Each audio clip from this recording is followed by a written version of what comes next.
learned the hard way. Nothing's overnight. Some days you lose, some days you survive.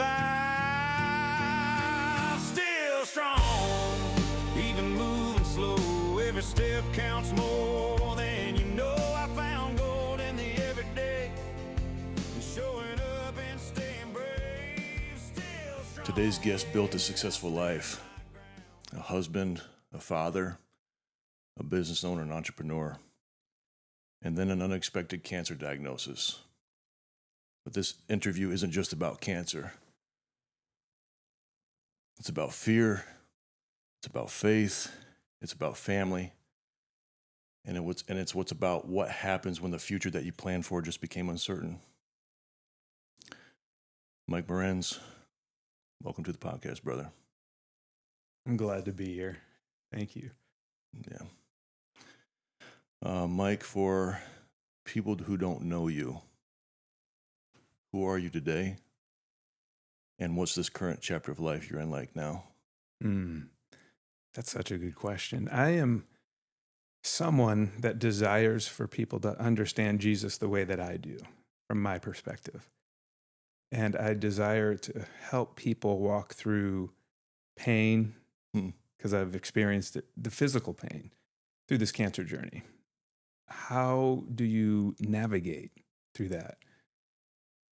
And I think that if I simply talk about what it was like, the reality of how much it hurt, and then from there, how did I get through and realize, oh, I couldn't have done this without Jesus.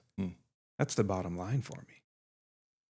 So moving on from here, and I'll talk about it in a little bit, is I'm so grateful for this journey because it's given me so much more than who knew cancer would give you so much. Sounds contradictory. It does. Sounds contradictory, and that's why I want to make sure I do justice by you by taking our time and going through this, not rushing it. We have a big investment in this. You came all the way from Arizona. We have some time wrapped up in this, and I want to make sure that that we do justice by it. So you ready to rock and roll? Yep. All right, before we do, everyone that comes on the podcast gets these Still Strong hats. These are Richardson 112s. My kids tell me they're the best. I know you go to the gym. I see you on Facebook, so Hey. I think I love it. I think you embody Still Strong. Yeah. Yeah. It's Thank an honor you. to give that to you. Thank you. Yeah, man. This is awesome. Well, we have gifts too. We'll bring it on. So we had to bring a little bit of Arizona to you. Don't know if it's as good of a hat as this one, but hey. Let me check and see. I don't know anything about anything, brother. Like my kids know I don't know anything about anything, but that's cool. I know. Way Kid up running by west. them. Cool. Appreciate you, man. Thank you. Got more too. I don't know if this is, time to do it, but it's a beautiful coffee cup for your wife. My wife doesn't drink coffee, So there you go. but she drinks hot tea. Hey. Yeah. Thank you. We've been to Arizona 2 or 3 times, and it has its own, when I picked you guys up, you were talking about nature here and how beautiful was the moss.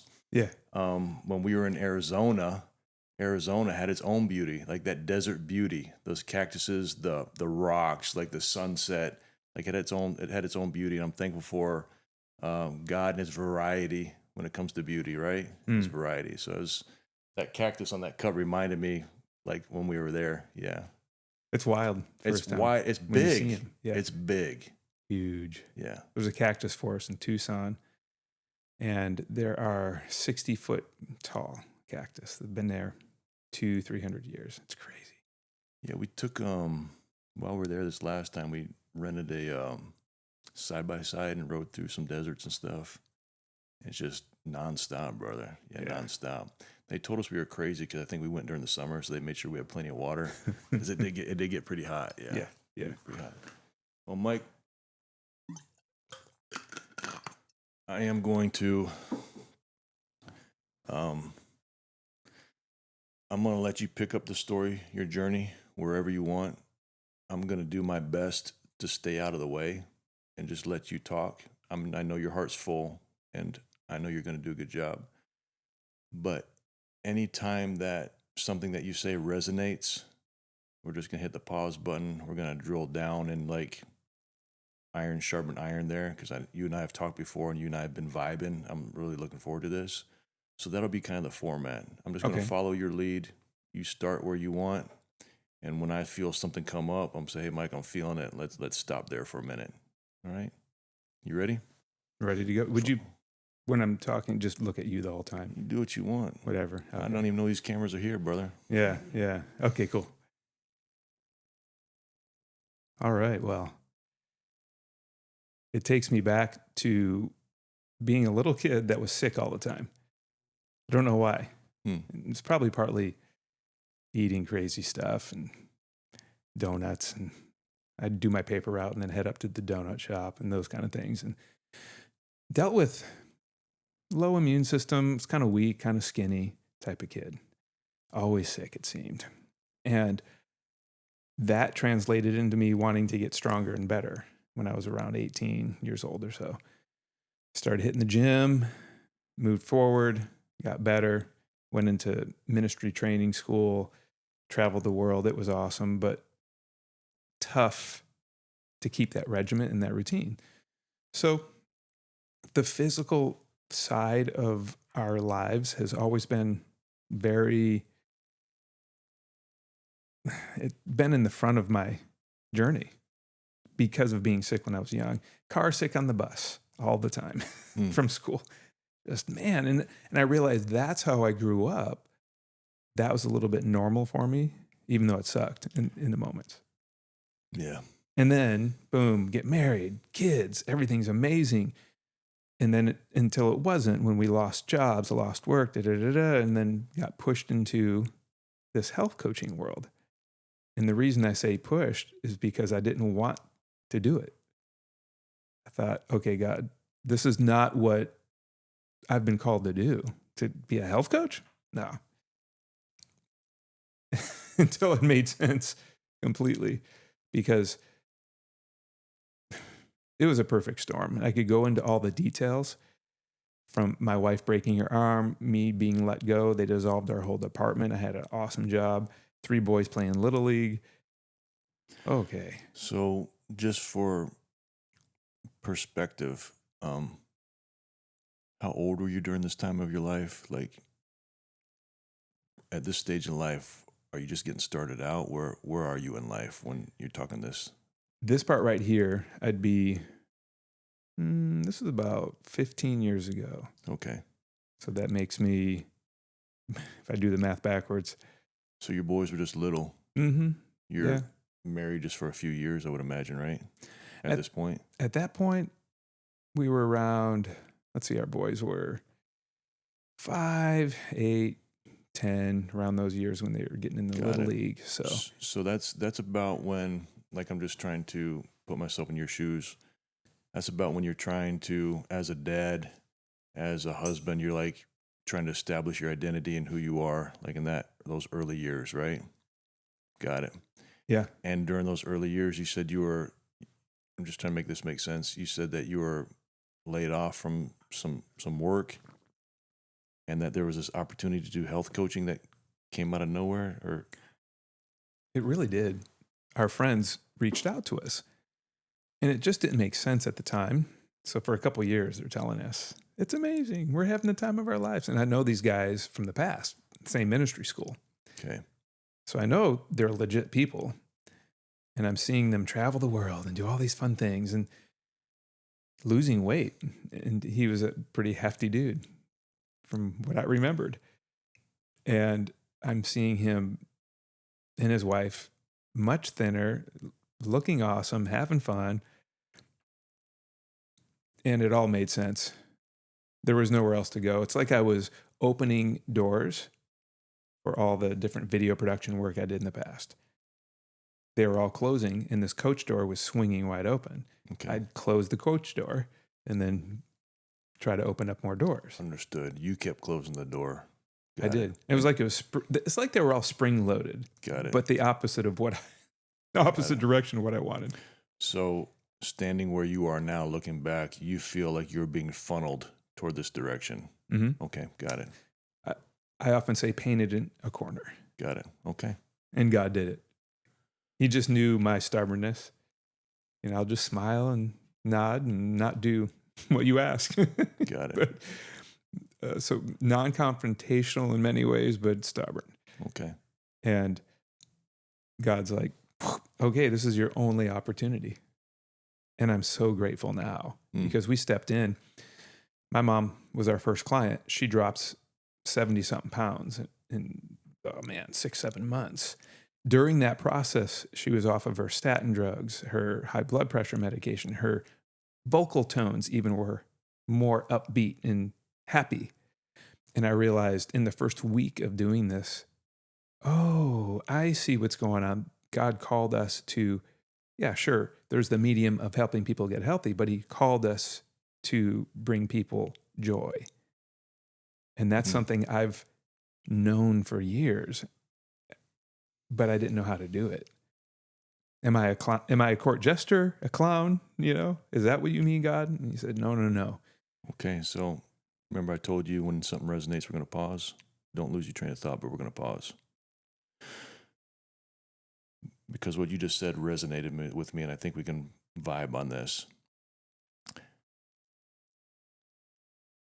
We are made up of body, soul, and spirit, all three.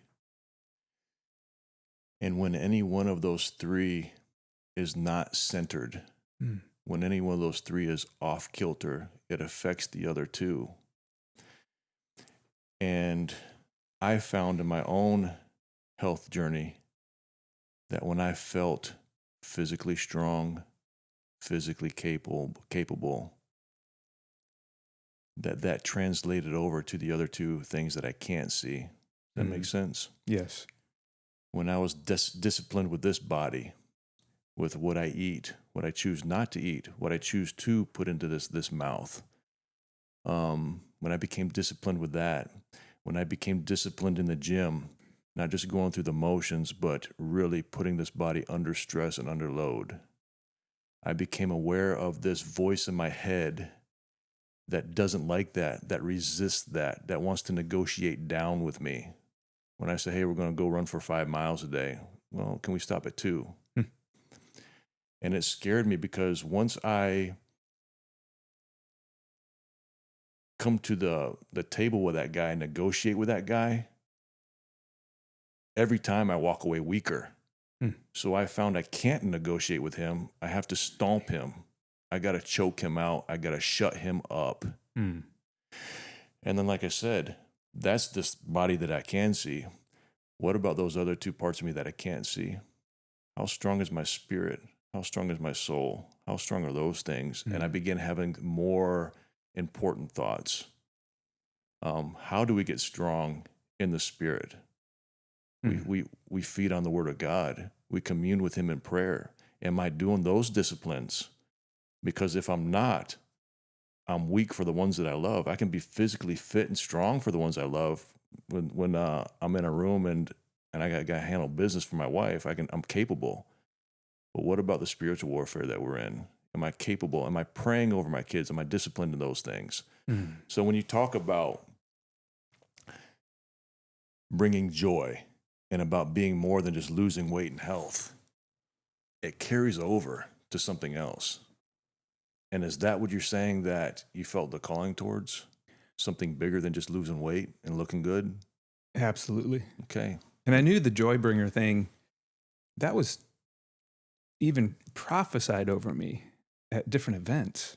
People I didn't know said, well, here's what happened. He went down the line of all of us students. We were at this camp up in the mountains of Fresno, outside of Fresno, California. And he just walked on stage, wanted to talk to the team. We were the team. And he said, you will be a voice to the youth. You will be da-da-da. And what's neat, all those things came true. Like the voice of the youth is my friend Danny, who started a skater church, and he's still connected with so many young people. So everything sounded cool. You're a mighty warrior. Da, da, da. Comes to me. You're going to bring joy to millions and millions. And went past. And immediately in my head, I saw a court jester, and I didn't like it. Like, no, I don't want to be the goofy. Well, I kind of am. You know? Dang it. I didn't know what to do with it.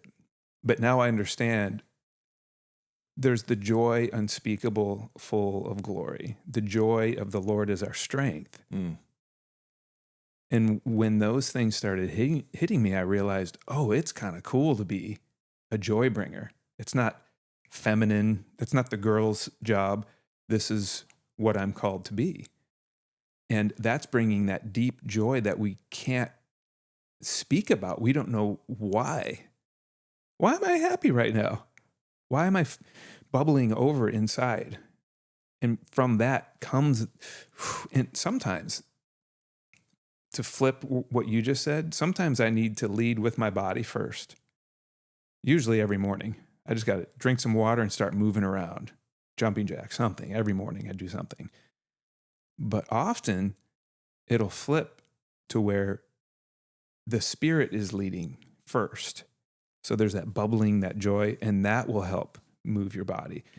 So what you said is so powerful because I'm seeing our minds, our souls, and our bodies linked together. And if one's off, it's like a flat tire, you know, you're just dragging. You can still move. But if you're not working out your body physically, I believe strength training is for everybody. Grandmothers to little kids to, man, get some resistance going on. There's something powerful about it. At the same time, feeding on the Word of God every day. These are habits. So why are we so good when we start working out? We're on a meal plan, meal prepping, whatever, keto, whatever kind of thing you're doing. We're so good at getting into these routines and building these habits. But at the same time, not as good when it comes to Bible time and praying. And that's something that really hit me over the years. Maybe it takes some of the, I don't know. When you lock habits in, sometimes it can take the romance away, if that makes sense. Like setting up a date day every Friday. My wife and I are going on a date around 10 a.m., 11 a.m., and then whatever it is we're going to do. At first, it felt a little bit unromantic because it was on the calendar. But at the same time, building that habit is building our marriage. Building that habit is building my time and experience and relationship with God. And that's how Jesus lived. He was very regimented. Again, that resonates. You go to the gym.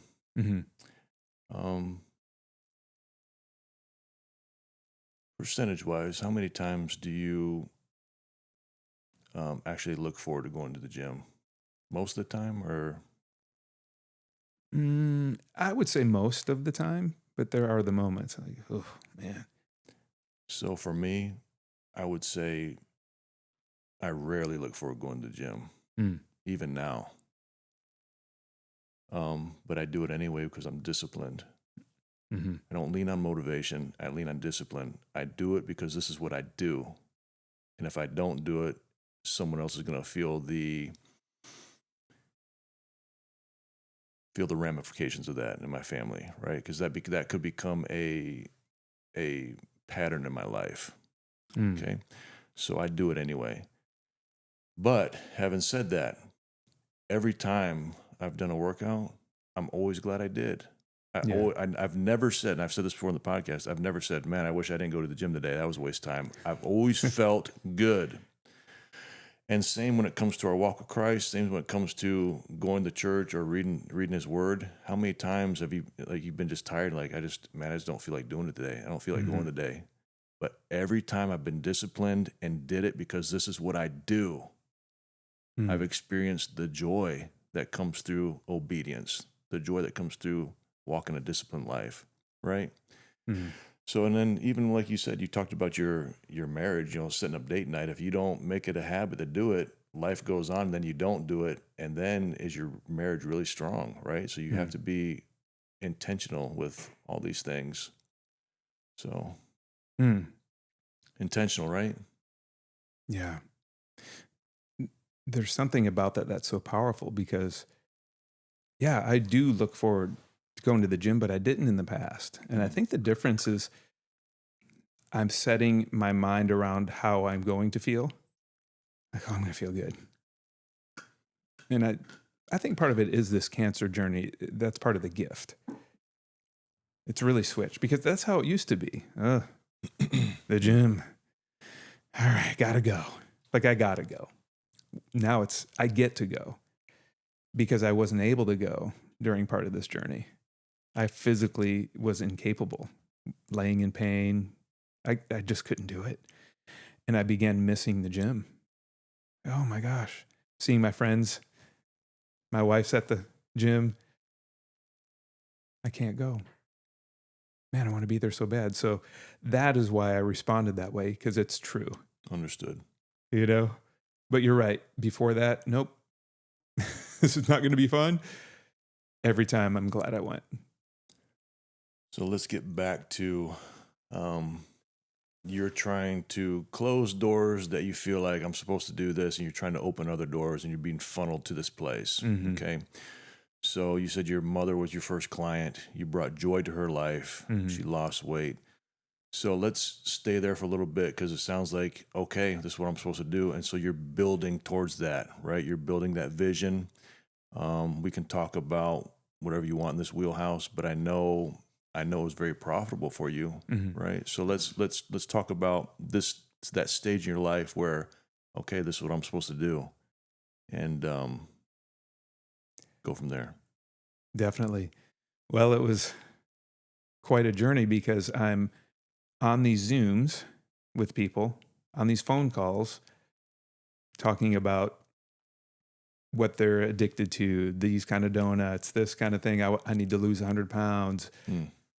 Well, tell me more about that. Well, it's because when I was a kid, and so many stories would start flowing out of these folks. So their obesity or their sickness or whatever their situation was stemmed from usually something that happened or something they went through, a lot of trauma, things like that. And it takes a while to get to that point, but once you ask, sometimes it's the third question. So, hey, tell me about why you want to get healthy. Oh, I want to lose 50 pounds. Awesome. Well, tell me more about that. Well, so I can fit in my clothes. Oh, well, why do you want to fit in your clothes? Well, when I was young, sometimes these stories would pop up. And I began realizing, my wife and I both started realizing, this is a powerful ministry. Oh my goodness. We can help all these folks. Eventually, probably help them through some of that stuff, but it's going to start with, how much water did you drink today? Okay, you're going to eat 5 meals. And then you're going to provide yourself with this lean and green meal. It's protein and vegetables. And so it's a lot of structured organization like we were just talking about. Hitting the gym, setting up date day, and we help people through these things. And over these, gosh, it didn't take very long to realize this is so incredible what we're a part of. We're helping so many people. Okay, God, I see what you're doing here. I did not see myself as a good coach, but now I understand I am. Took a while. You know how we battle our insecurities. Yeah. And I realized, is this more for me than anyone? God, what's going on here? Because it's pulling out of me who I really am instead of being that shy, kind of closed off kid, which was my demeanor. And I quickly realized, wow, this is that joy that they were talking about. I can transfer that through this medium. There's a million ways to do things. Yeah. But wow. So whatever job you're a part of, whatever your career is, you can do these things wherever you are, starting out with a smile and looking the cashier in the face, right in the eyes, and asking, instead of the little scanner, which we need to do. You know, you pay for the food and put in your number and get your points or whatever for grocery shopping. But I make it a point, and I've built this habit to just look at them in the eyes as soon as I can. Hey, how are you? Oh, I'm good. And just joke, whatever, comment on their shirt or just something to bring them joy in that one moment. And that's a way to start that everyone can do. Even when you're grocery shopping, we just flew over here. I make it a point, and people look at both of us strange at the airport because it's just a habit. I'm trying to make connection with people's eyes as quick as I can. And as soon as I do, they're probably looking at me like that. And I'm, hey, or, and most of the responses are because they're trying to get on their plane. But there are the people that connect in that moment. Oh, hey. And that's it. That's the beginning and starting point. And I think we can all do that if we build the habit. We have to get out of ourselves in that moment and realize everywhere I go, I have something to bring and give, and it's going to be awesome. So 2 things that you just hit. My wife, she's real good at this. She says people just want to be seen. Mm. And most people feel like they're not seen. Mm. She's real good at that. Just a smile. Sometimes it just takes a smile. All right. Somebody sees me. Mm. So she's helping me with that in my development of my character. The other thing you spoke about is perceptions. I told you earlier about people's perception of me. But I have a perception of myself, right? I'm still that young kid trying to figure it out. And then even in regard to us sitting in this room doing this podcast, I am so self-conscious and insecure. Mm. I'm doing this because I feel like God wants me to, but this is not a tool that I'm used to, that I'm confident in using. Mm. And I think that's the power behind it. You take an example. The children of Israel were in bondage to Egypt. Out of all the people God could have used to rescue Israel, he chooses Moses, who has a speech impediment. He brings him along. Even before he even knew what he was going to be called to do by the Pharaoh's daughter rescuing him from the and putting him in the. So when you said looking back, now I know. I'm sure Moses looked back. I know what I'm called to do, but I don't want to do it because I don't have a speech impediment. That speech impediment showed the glory of God, that God can use anybody. We just have to be willing. And this environment that I'm in is not one of my strengths. It's one of my weaknesses. And that's why I feel like there is something powerful here that I'm not aware of yet, because I am insecure. Even hosting you and your wife, I'm insecure that you would fly from freaking Arizona to sit here in my barn to have a conversation. But again, it's amazing because that means that God is doing something. Because I wouldn't do it, Mike. I would not be doing this if it was up to me. I would not be doing this. So I vibe with you. Like, thank you for sharing that, your insecurities, and that, okay, I'm just going to smile at somebody. I'm going to do these things. So I was transparent with you. Thank you. It's interesting because I still feel, after 12 years of coaching people, like I'm not a great coach. Those thoughts will come in, and I realize, oh, those are the thoughts we take captive. Time to make you obedient to Christ. So I am a good coach because you'll see with my wife, she's amazing. She naturally has always smiled at people. So I learned, like you, so much from her when it comes to connecting with folks. The way she coaches people, I'm like, man, I will never be that good. I don't have that challenge, that grit that she's got. I tried. It's like I'm using the wrong tool. And someone told me a while back, he said, brother, your wife is the challenger. That's a strength and a gift that God has given her. You're trying to be more like her because you want to challenge people to help them, but you're not that great at it. I'm like looking at him. I think you're right, because I kind of suck at being this direct challenger guy. And then he looked at me. You inspire. You're inspirational. You bring joy. And, again, okay, there it goes again. There's the joy thing. Challenge seems strong, manly. I want to do that. Joy, inspiration doesn't. Again, those are the thoughts that come in because I realize, wait a second, that is powerful to be an inspirational person. That's a gift, and it comes naturally for me. Good. Okay. All right. That's what I need to step into more. So over the years, I've learned I need to inspire these folks to see what's possible. And I'm good at seeing the future.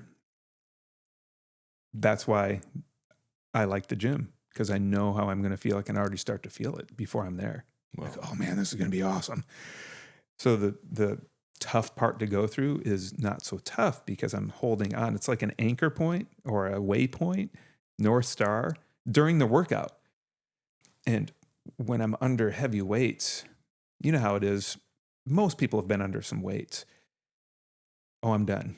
In your head, you're done, but you've got 2-3 more reps. You might need a spotter if you're on a bench type of thing, which do that.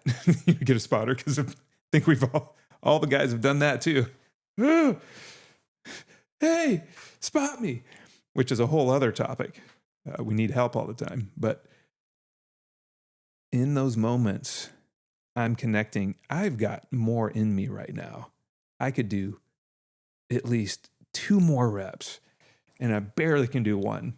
And I realize, okay, probably shouldn't try 2 because I'm going to break something, But it's pushing through the boundaries because that's the only way we're going to grow. That makes sense physically. So it makes sense for us to go to the gym and understand it's not going to be super fun. It's going to be really hard. And then, of course, the next couple days, especially legs, you're going to be so sore. So why do we do this to ourselves? Because we want to grow muscle. Our bodies respond to the tearing, the ripping, the intensity, the grueling pain, all that stuff. That's not weird to us because we understand the process. Everyone does. Even if they don't work out, they understand, well, it takes a lot of hard work. Why don't we understand how clear it is to go through horrible things? Suffering. Why isn't that weird? Because we asked, for those of us, we were just talking about this at breakfast, be careful what you ask for. Yeah.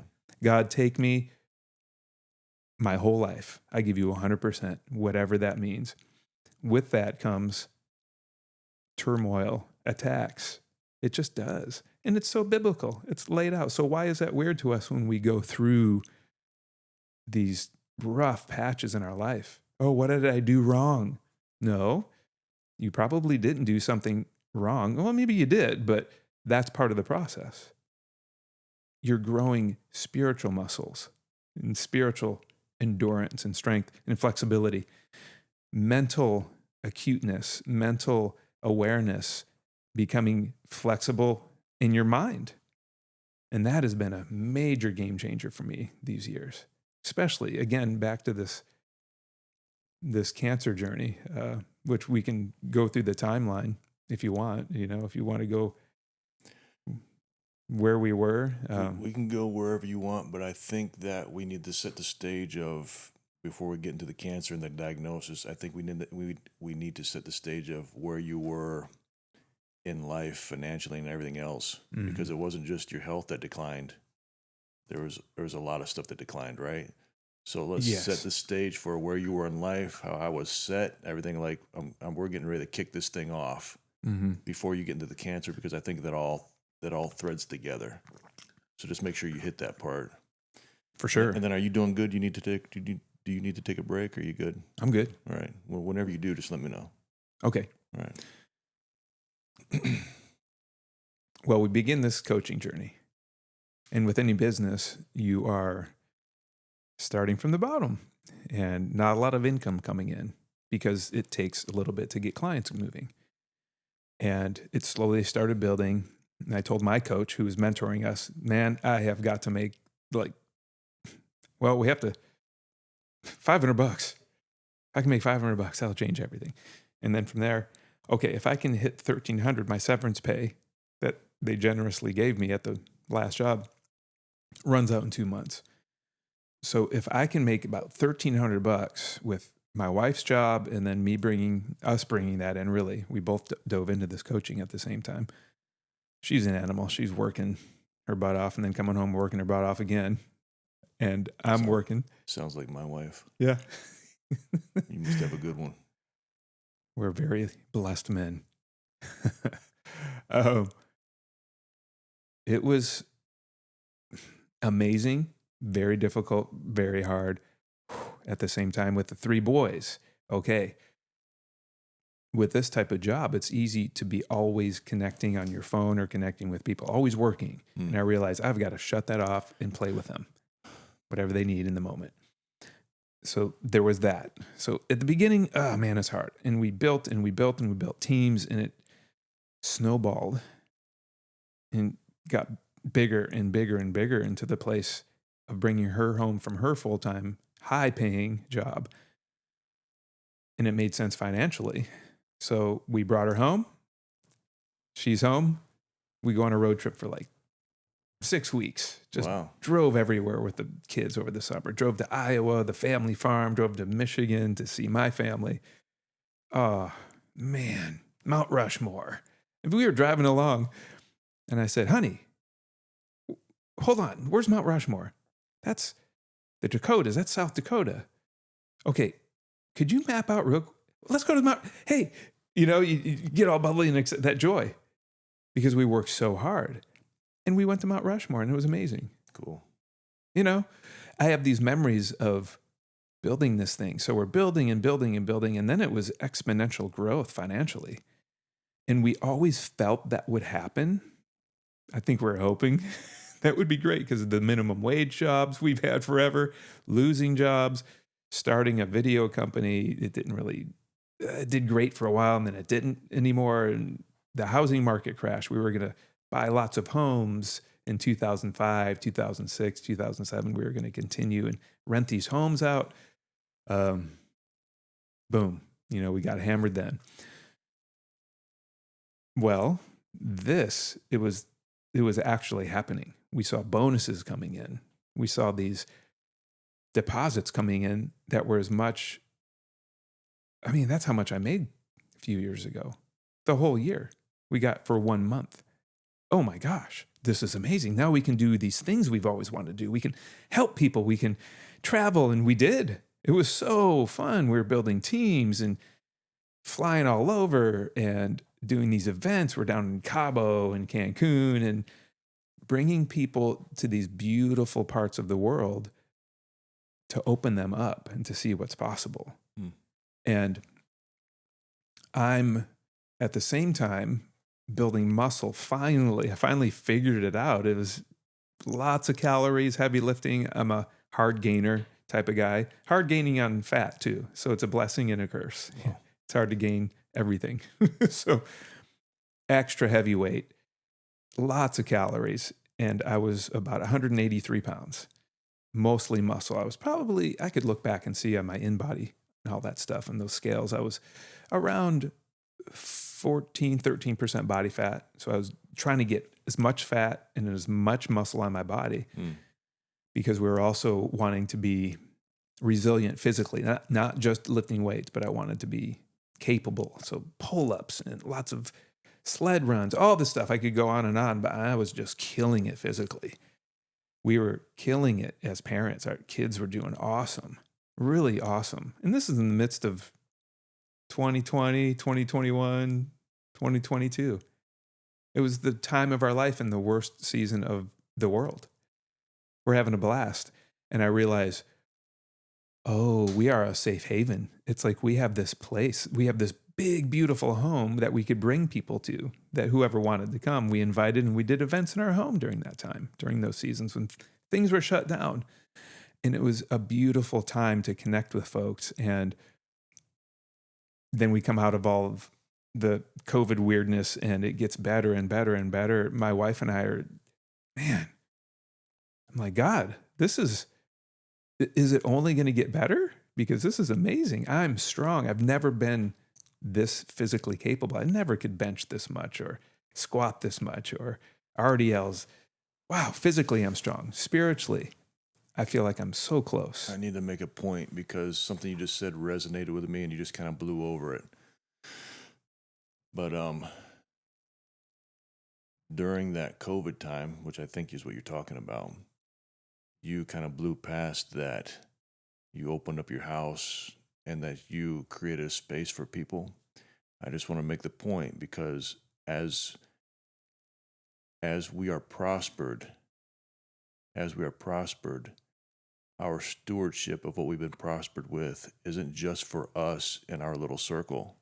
It's for those around us. So the fact that you opened up your home and opportunities for people is a sign of a good steward, because that's what we do. We have eyes open for others, not just ourselves. So many people are into themselves and they're building bigger barns for themselves, for them. But that's not what life's about, is it? No. It's about using what God has given us to steward over, to share, to bless, and to encourage. So you blew past it. It hit me hard. But thank you for sharing that, because there's enough selfish people in this world. God didn't call us to make a bunch of money to be selfish. Right? We're to use those gifts and talents for His kingdom, for His people. So that's a good point. And it must be in you because you didn't make a big deal about it. You just blew past it. Right. You blew past it. So go ahead. Well, what's interesting is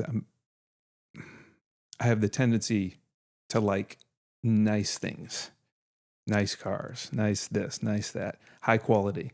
I really appreciate well-built things. And I'm looking in here. First thing, you weren't in here. And I said, that's ding, ding, ding. It ain't hollow, brother. Man, that is solid. It ain't hollow. That cost some money, but I didn't want to be fake. You can't say Right. still strong and have it be hollow. It's got to be genuine. Yeah. It's just a natural thing. I don't know what it is. Maybe it's just the way I'm made. But I'm flicking that. Like, oh, okay, that's real. I was checking if it was hollow, I guess. I don't know. I just wanted to. Now I want to like rip it off the wall and hold it because it's so cool, but I'm not going to do it. So with that, I think can come selfishness. I've been very selfish over the years. I think wanting nice things, I dreamed, envisioned of a big car garage. I love cars, and I'd love a Jay Leno garage style.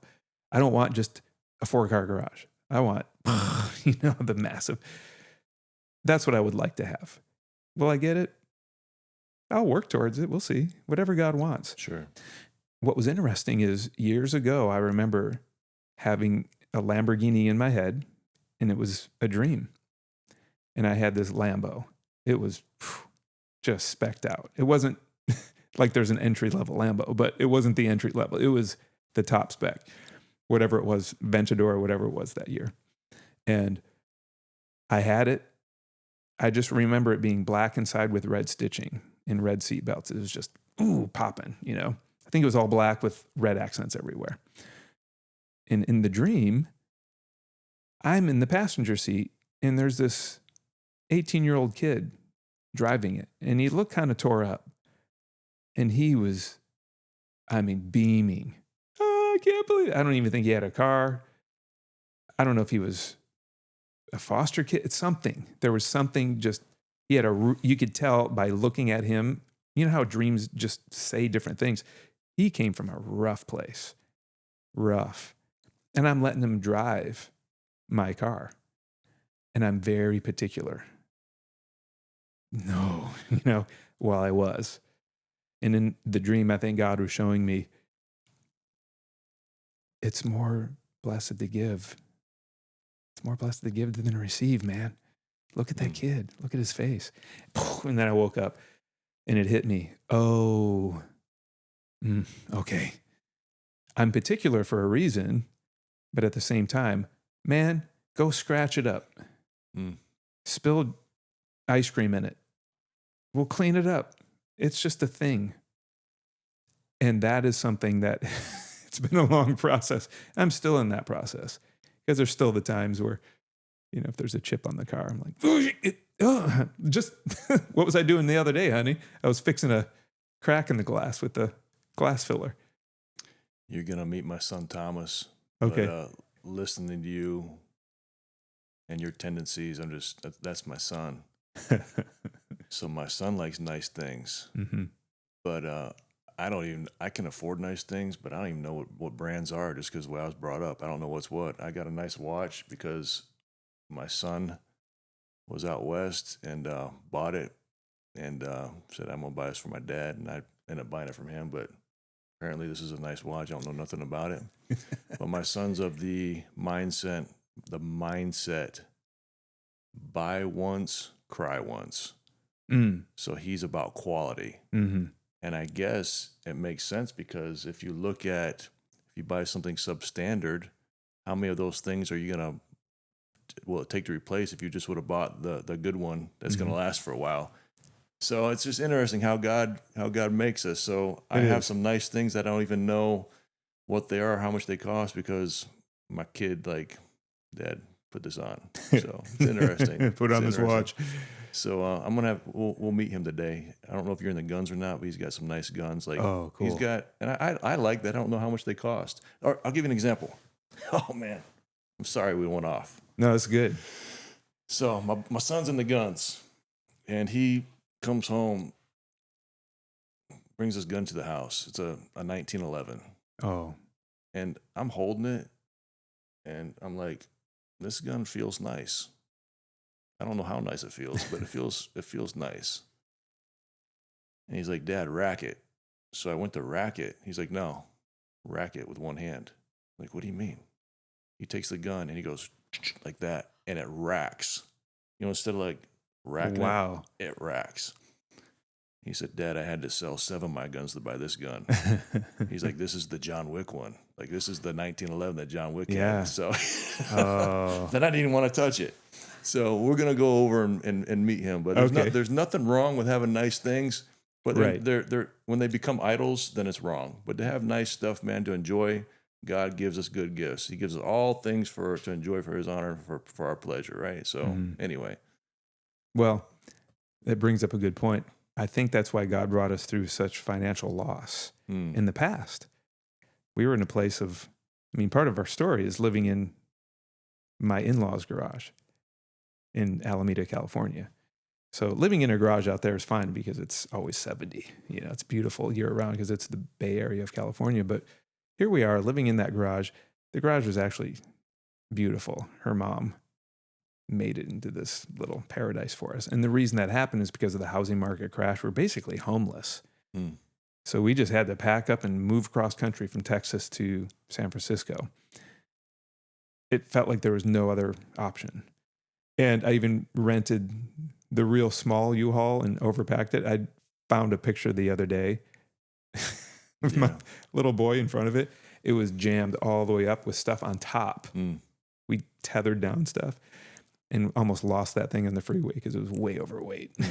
In fact, my wife was driving once and wobbling, freaking out. Oh, what do I do? Speed up, because we were going down the Grapevine, the big hill in California. And, all those things and all that stuff happening turned into something beautiful. We were living together like the Waltons. We had her parents, our 3 boys. There was, I don't know how many of us, 7 of us in this tiny house because of the nature of the Victorian homes back then. They're the old, beautiful, but very quaint and small homes. 3 boys in 1 room. Oh, man. It sounded horrible. Living in a garage, it turned into some of the best memories. That's it. It was awesome. I'm seeing our boys wrestling with Papa and having fun. We had built-in babysitters. Let's go walk down to the movie theater. Oh, man. So God showed me in those moments, and at that time we had hardly anything coming in financially. She landed a job I was looking for work, doing side things, and it was difficult financially. And that's where everyone came around and supported us.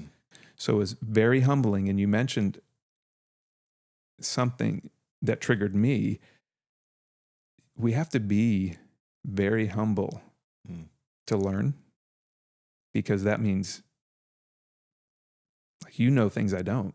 So I need to humble myself if I want to learn something from you. You've got experiences and perspective and vision.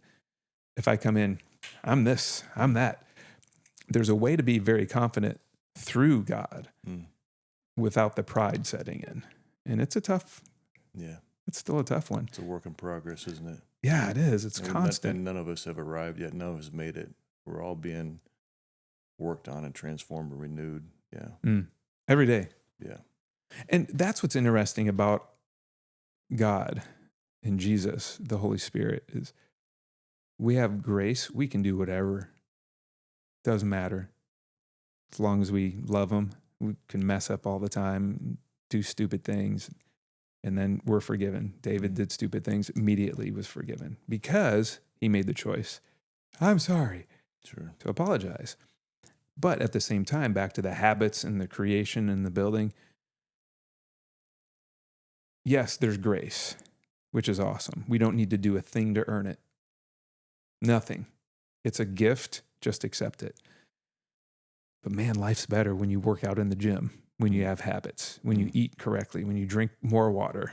Everyone drink more water right now. Drink water. Nobody drinks enough. And the right kind of water. There's some water that's dead. It's like, they've taken everything out of it. So you need to be drinking like the right kind of mineralized water, not just anyway. Exactly. So we can go down that rabbit hole too, but I know. Well, within all of those things, I'm learning more and more. So back to the 30,000 foot view of where we've been, and in that timeline, I have to remind myself, God doesn't really work in time. So for him, me being a kid is right now. He's seeing it all. He's seeing all the things I shouldn't have done, stupid decisions, all the things that were amazing. It's hard to grasp, but he's seeing it, and he's seeing the future of where we're headed. And all I desire is to become better, but less. That makes sense. Because the less of me there is, the more of Christ that will come through. Yeah. And that is such a hard thing to... And that's the goal. Yeah. That's the goal. So what does that mean? I'm still wrestling with these. When you figure it out, let me know. 'Cause I want to know. I think when we get to heaven, okay. Yeah, now we get it. I want to continue down this pathway towards what was like. And then the day of the diagnosis, how far will that take? How long will that take us to get there? I can do it pretty quick. Let's get there, and then let's take a break. Let's do it. Right. So here we are, that snowball effect. We bring her home. We're traveling with the boys and having the time of our life, seeing family all over the country, and coaches on our team, seeing our team members, doing events. So it was a business / family, but the business side of it was so fun. It's just hanging out at events, hanging out at their home. And our boys are seeing all of these people crying and weeping. I'm down 100 pounds. I'm down 50 pounds. Hey, I'm in the gym. In fact, I remember going to Katy, Texas, and they're playing this crazy kickball game, but with weird squishy balls. It was so fun. So it was a different style of kickball, and it was just a fun get together for their team. So these are coaches on our team. They bring their team together, and we're having a blast, just playing. And one of the ladies there said, I've never played this game. I've really never, ever played sports in my life because I've been overweight my whole life. She's a grandmother. Never played any of these things. And she was ecstatic. She's having so much fun. This is great. Because she couldn't run, but now she could. And her husband lost all this weight, and he's a marathoner now. Wow. He went from obesity to marathon. So seeing all this stuff happen, life is getting better and better and better. I'm learning how to give more. We have more income, so we can give more. We're supporting family members monthly that really needed some help. Brother-in-law going through brain surgery. Oh, here. And he does not want, but he had a hard time with it. But, well, I assume he did. But we were able to give it. Just take it, guys. Here, this will help. And they said, thank you so much. Giving and giving and giving. Our business is flourishing. I'm strong. Everything's awesome. When's the shoe going to drop, God? What? Or does it keep getting better? And it kind of makes sense that it would keep getting better because I feel like I've arrived in a way. And I kept praying, God, I want to do what you want me to do. I just want to be more like you. I want to look like you. I want people to say, man, he's kind of like Jesus. You know? I want that. I want people to feel that way when they see me, not to make me awesome, but bring them to you. And we have the means, we have everything, everything's awesome. And my coach said, all right, check out this testosterone therapy stuff, man, because you should be gaining way more muscle. I'm thinking, yeah, I think so too. It's just taking forever. I don't know. Okay, I'll go. So I go to the testosterone guy, does a blood test. That's just what they do. And he came back and said, your PSA is a 6.7. That's actually over the limit. Let's just do it again. It could have been misread. Send it to a different clinic. So new blood test, new blood, they take out more. This would be a week later. Send it to a different place. Same thing, probably a little higher even. Your PSA in men should be 0 to about 3.5. So I was over. Okay, I'll send you to my urologist buddy. They can probably do a biopsy and rule out cancer because, man, look at you.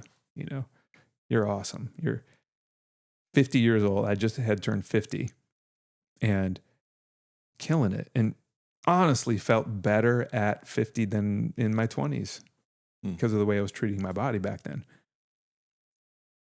Okay, go to the urologist. He walks in. Yeah, you don't have cancer. I bet my practice. There's no way. We'll do this biopsy and rule it out.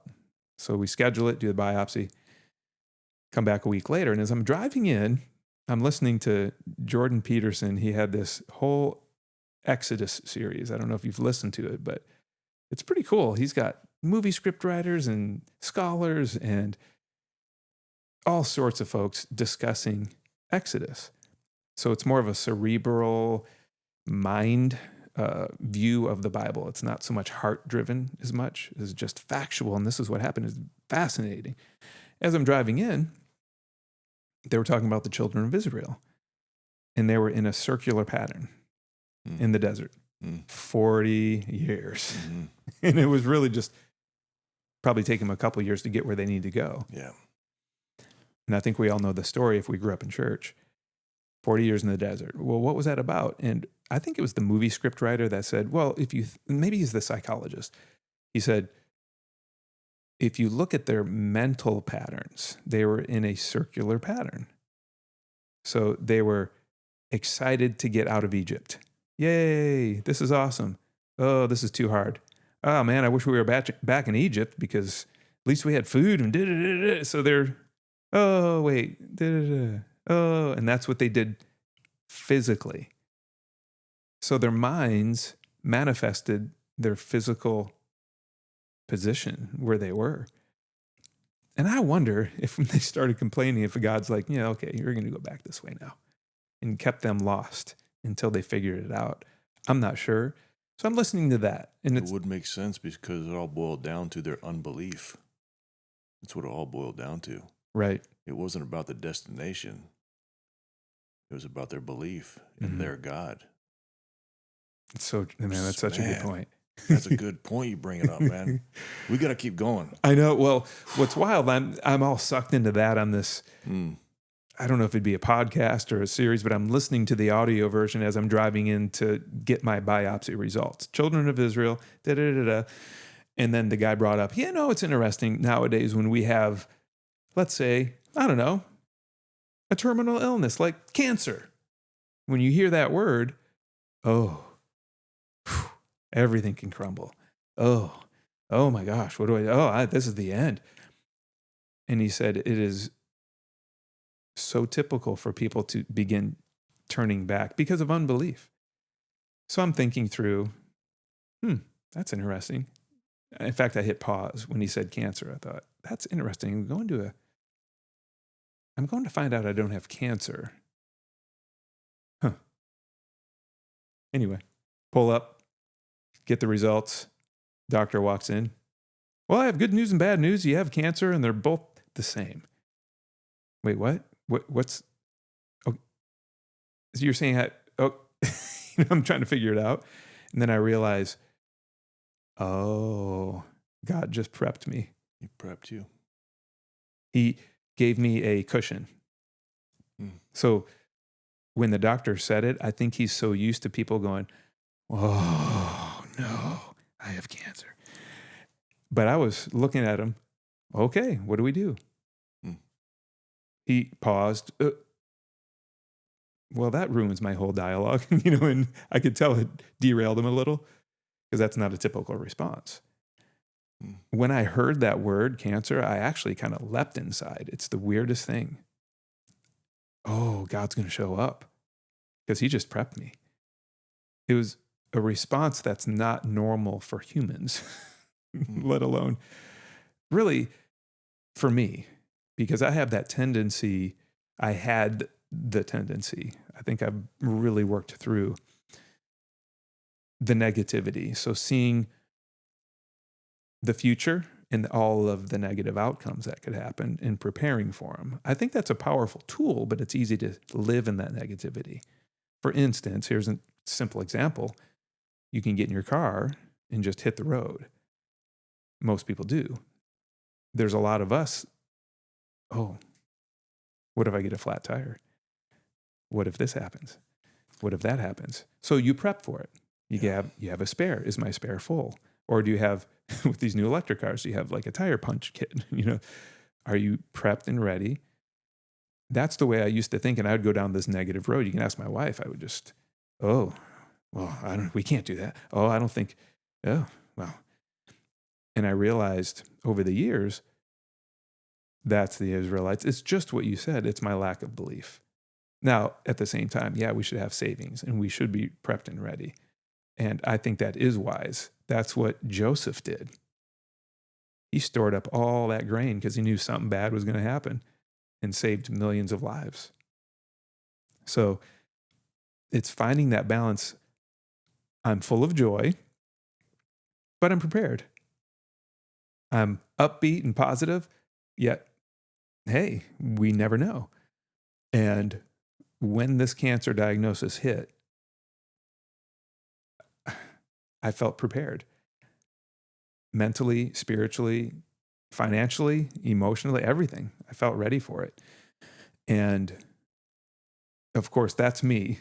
It hit my wife a little bit different, and she'll share.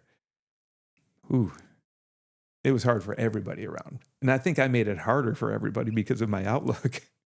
And that was a battle. If that makes sense, hey, I'm going to sail through this thing.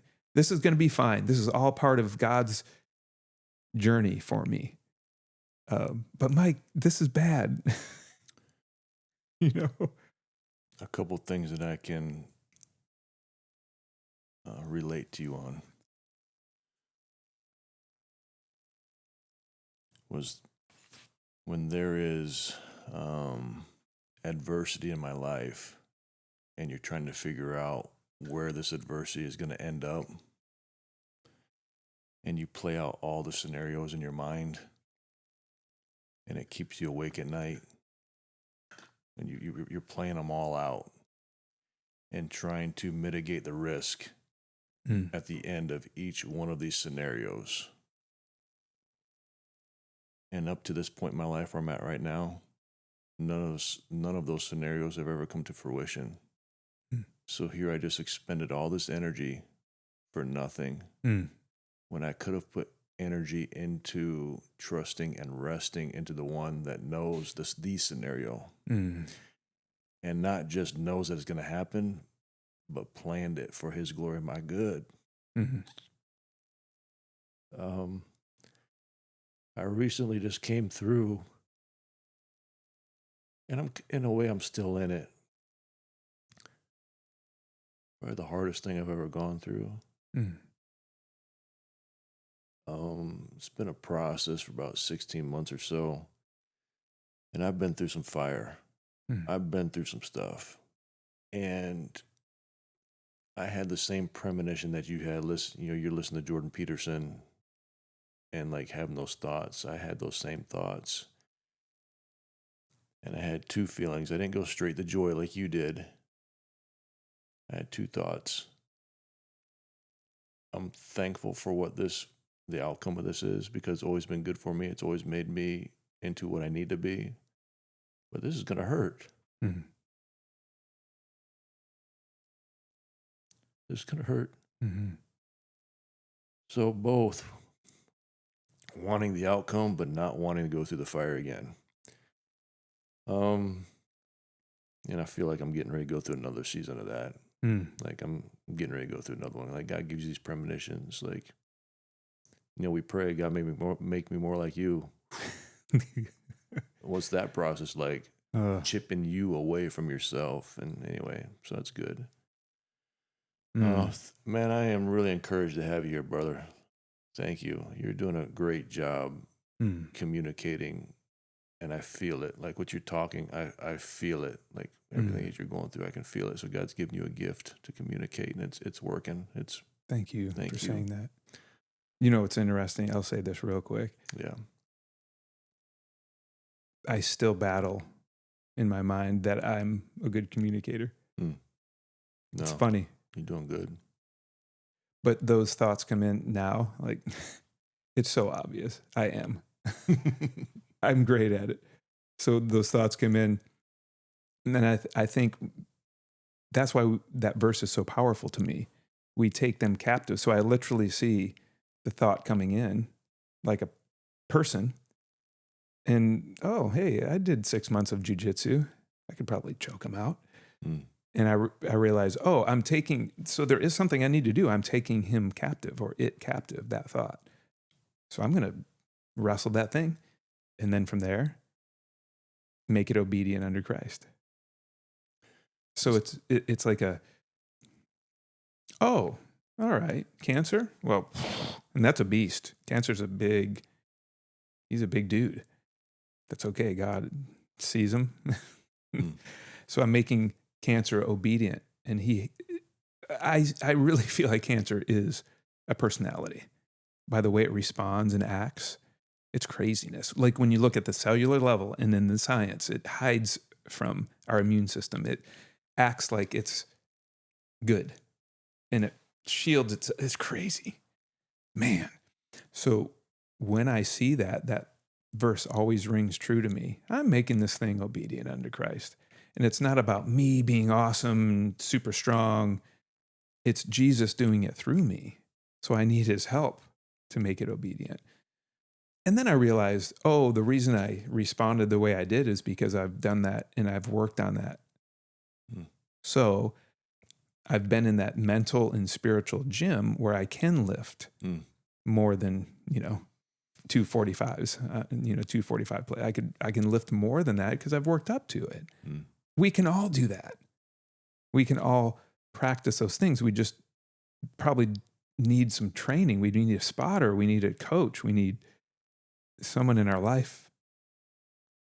So back to something you said a while ago, it really does correlate and it connects all together. I think we like to silo spiritual, mental, physical, in these categories where it's like a tree, We're all, we're one being, and we have these bodies that we live inside of. For the Christian, Christ is better than a spotter. it says that he is our burden bearer. So he puts weight on us to make us more like him. And then he gets under the weight with us. Mm-hmm. And he's with us. He didn't just say, "Here you go, figure it out." So Man, that's a good example. let's take a break, and then I want to get into the cancer chapter. It's going to take a little while. Yeah, All right, brother. that sounds good. This part of the podcast is brought to you by Frequence. The product is Sync. Sync is my collagen and CBN. Collagen for skin, bone, tendon, muscle health. CBN for sleep support. Find the link in the bio. Now let's get back to the show. All right, brother, we're back. Here we are. Chapter 2, the cancer chapter. Mm-hmm. So what type of cancer were you diagnosed with? We already talked about some of the feelings you went through, which were not a natural I know. feeling that would be expected. Mm-hmm. But God prepped you and you kind of anticipated it. It's like, okay, here we go. So what type of cancer was it?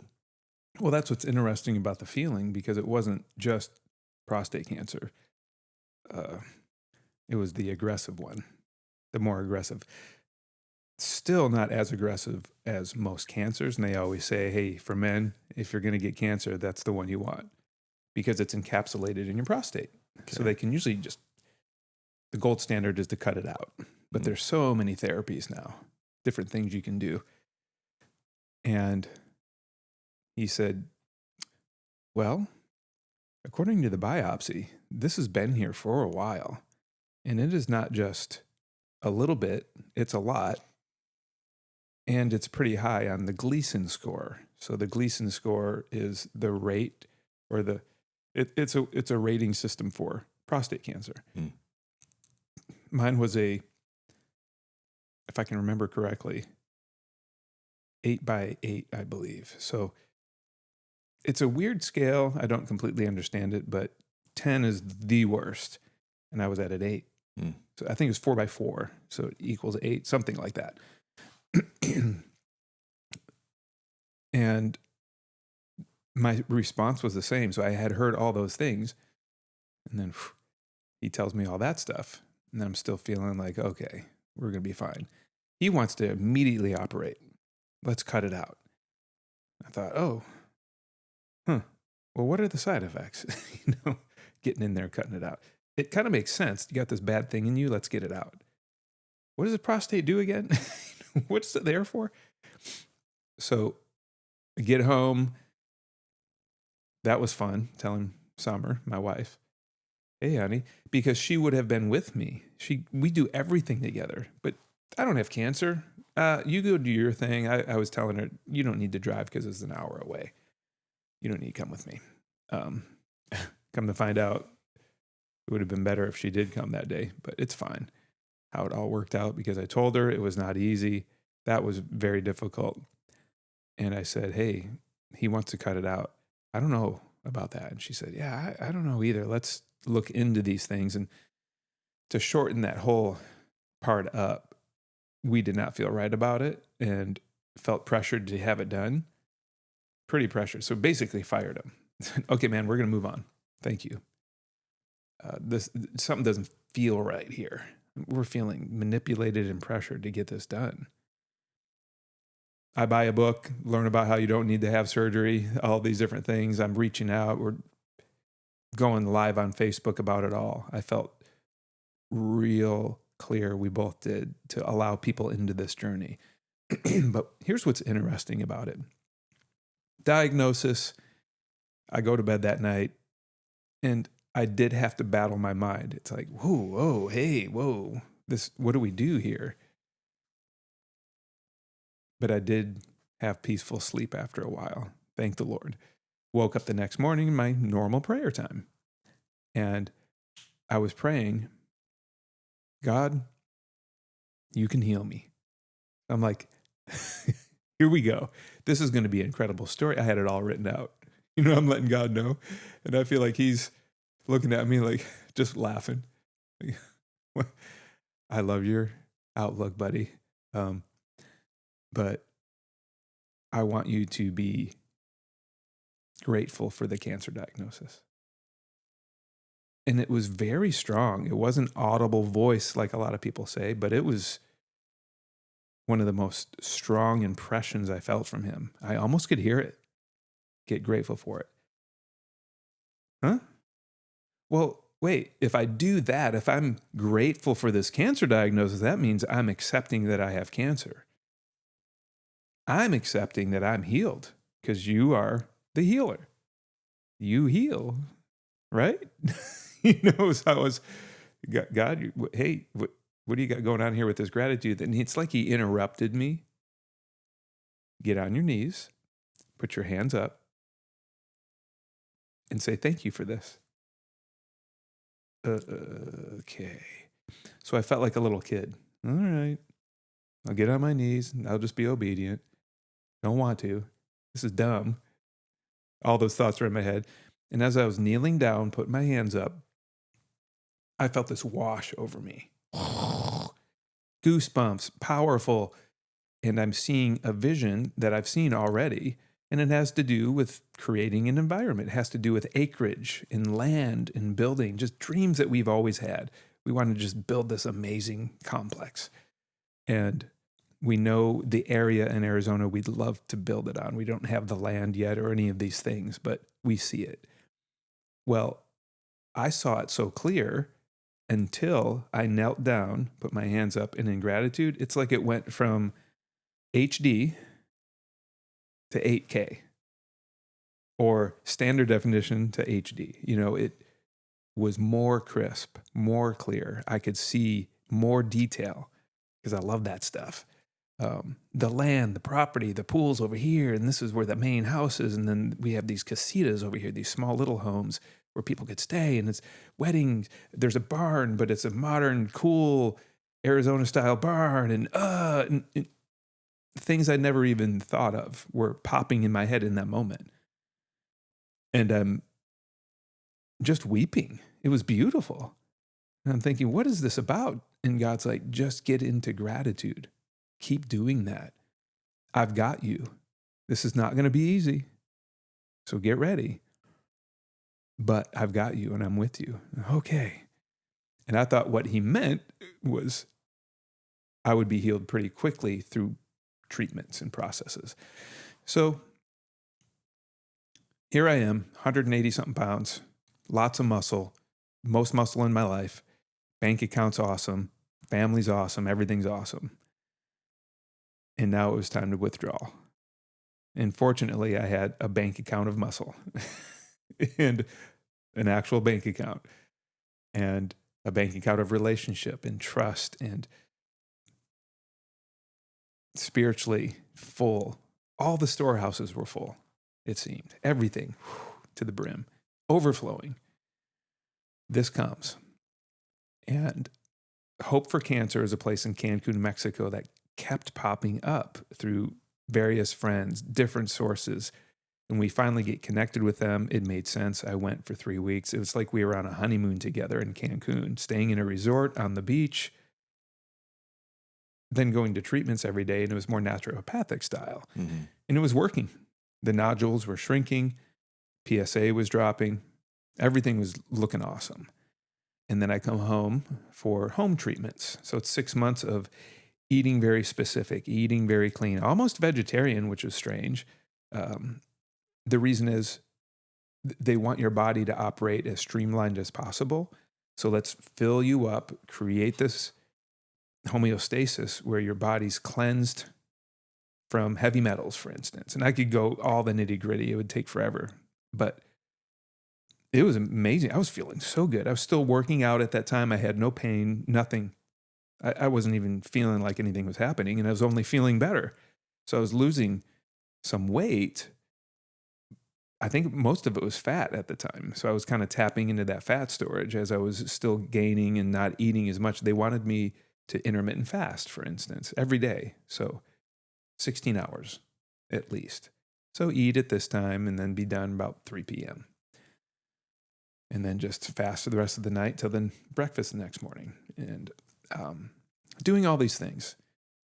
We go back to Tijuana, which is the offshoot, or actually that's the original. And we go to their original offices, and we went there because it was close. We could just drive over. Yeah. And that's where we saw that it had most likely spread without scans based on PSA skyrocketing up into the hundreds. Mm. And so here we are 6 months into this thing or longer thinking, this isn't so bad. I mean, it's expensive, costing a lot of money. So our bank account's going down. My body bank account, my muscles going down a little. Wow.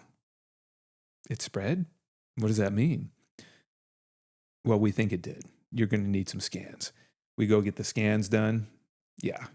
It had escaped the prostate, metastasized, hit the lymph nodes around my groin area and got into the bone in the hips and the scan. And they could see, I believe at that point, that first scan I think was showing, I don't know if it was up in my neck yet. It was. So it had skipped some vertebrae and it was up in my C1. So right below the base of the skull, there was cancer in there. And a little bit in the, boy, I used to know what that bone is called, but it was in the little saddle bone that protects your pituitary gland. Yeah. So there's some cancer right there. So we want to protect that pituitary gland because that's an important gland. It does a lot of stuff. So I can shorten it up a little bit. Don't. Okay. Well, come to find out, it's all over. It's in my ribs. I'm still not feeling. On the way here from when I picked you up, I noticed your neck was stiff. Yep. It still is, even now. And I'll fast forward real quick to yesterday. I was in extreme pain. So some of that pain has come back. So this is real raw. It's happening right now. Okay. I was at the point a few months ago where there was hardly any pain. So I'm like, okay, what's going on now? Because PSA is at 57 right now. It was 67 a month ago, but a few months ago it was 287. So these treatments I've been doing, which I could get into in a second, have been really working. Okay, what's going on now? Because it was, I mean, I had ibuprofen. I'm not a big pain med guy, but ibuprofen and Tylenol, and I was kind of cycling through those. And on the plane last night, I couldn't get out of the pain. Like, oh man, what? Luckily, thankfully, I was in a first class seat where I could stretch more. I got up. I found if I really start working. So I was in the bathroom doing squats in that tiny bathroom. Listen, I try to take care of my people. Yeah. I try to take care of my people. And I told you this, I get claustrophobic in the back. So if I can't do it, I ain't going to make you do it. So I knowing what I know now, I'm glad that I did that because you needed it. But I'm so grateful because I could just stand up anytime I wanted. Oh, good. Because you're right up front. And then plus you had a 2-hour delay. Right. Which would have been worse. So good. Yeah. Well, that's another thing I've learned is, okay, we're here 2 hours. I was telling you, shoot, let's go get dinner. We got dinner. It was awesome. And then I just walked to the airport for a while because the pain was, kind of hitting at that point. But for some reason last night on that last leg of the flight, I couldn't, no matter what I did, it was hurting. And I had taken the ibuprofen, took the Tylenol. Are you ever going to work? And I have another one that I take that's a nerve. It's called gabapentin. And what's interesting about it all, it does feel like I'm sliding back to where I used to be with the pain. Because I thought I was done with even aspirin. Up until recently. Yeah. And last night was the strongest I felt in a long time. Like months and months, almost a year. So here we are on this podcast, and I'm right in the middle of it. Luckily, right now, it's not hurting so bad. Good. Yeah. Okay. What does that mean? I don't know. We have a scan set for Wednesday. Same type of scan. So back to the original scan. When you look at it on the monitor, cancer lights up red on the monitor. So it's a PET PSMA scan is what they do. And you inject an isotope, you wait an hour, flows through your body and attaches itself to cancer. Then they can light it up on the scan. and they're seeing tiny spots on my ribs, C1, the bone, the saddle bone, a little bit on my skull, I think up here, a lot around the pelvis. And then, I think I can't remember if it was the lower back area, but just around the back area and stuff. So our oncologist is telling me about this amazing treatment called Pluvicto. He says it works tremendously well. In fact, it worked so well in the 90s that they tabled it. Can I ask you a question real quick before we get into that? If you want cancer, you want it in your prostate, according to what I heard you just say. Mm-hmm. They did a biopsy. Yeah. Is it possible that the biopsy is what caused it to spread? It's very possible. I'm not a doctor and this is new territory for me. Yeah. Well, we learned that at Hope for Cancer and some other places that he gave a great example. He said, when I was in medical school, we were operating on a lady that had a tumor and we thought, ooh, let's cut it open. Just see what's inside, and he's learning and they cut it open. It was nasty. It was parasites. Horrible. And in that moment, he thought, wait a second. We shouldn't have cut it open because now we have to clean it up and clean her. And oh man, this is horrible. Wait a second. Tumors are our body's way of encapsulating the nasty thing. Wow. And it holds it in there and they grow and they're problematic and they can kill people, especially in the brain. But it is encapsulated for a reason. Prostate is similar. It can't escape. Cancer is just stuck down inside there until it keeps growing and growing, and then it could come out on its own. But it would take a long time, long time to do that. People die with prostate cancer. They find out they had it, but they died of something else because they're 95 years old. And when they do they'll do whatever biopsies or things, or he had prostate cancer. He didn't even know it. Lived till his 90s. So I got a question for you, and it's maybe a selfish question. But I just had my annual skin cancer, checked out. You get down naked and they take that light and check you all out. They got one spot here that they were worried about. Mm-hmm. And so she froze it and said, I think in 3 more weeks I go back, and if it's not there, they want to do a biopsy. Okay.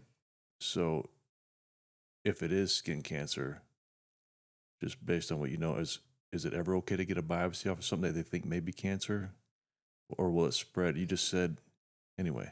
That's a good question. And if you can't speak to it, just say, I don't know. I don't know about skin cancer because it's on the skin. So I would assume that's a little different because it's a good question for me to ask. Yeah. Just in regard. Okay. Got it. Yeah. And hey, I had to get to the point of realizing I might offend some doctors with some of my questions, but I don't care. Understood. Got it. Now I don't care because I used to in the past. I didn't mean to get you off course.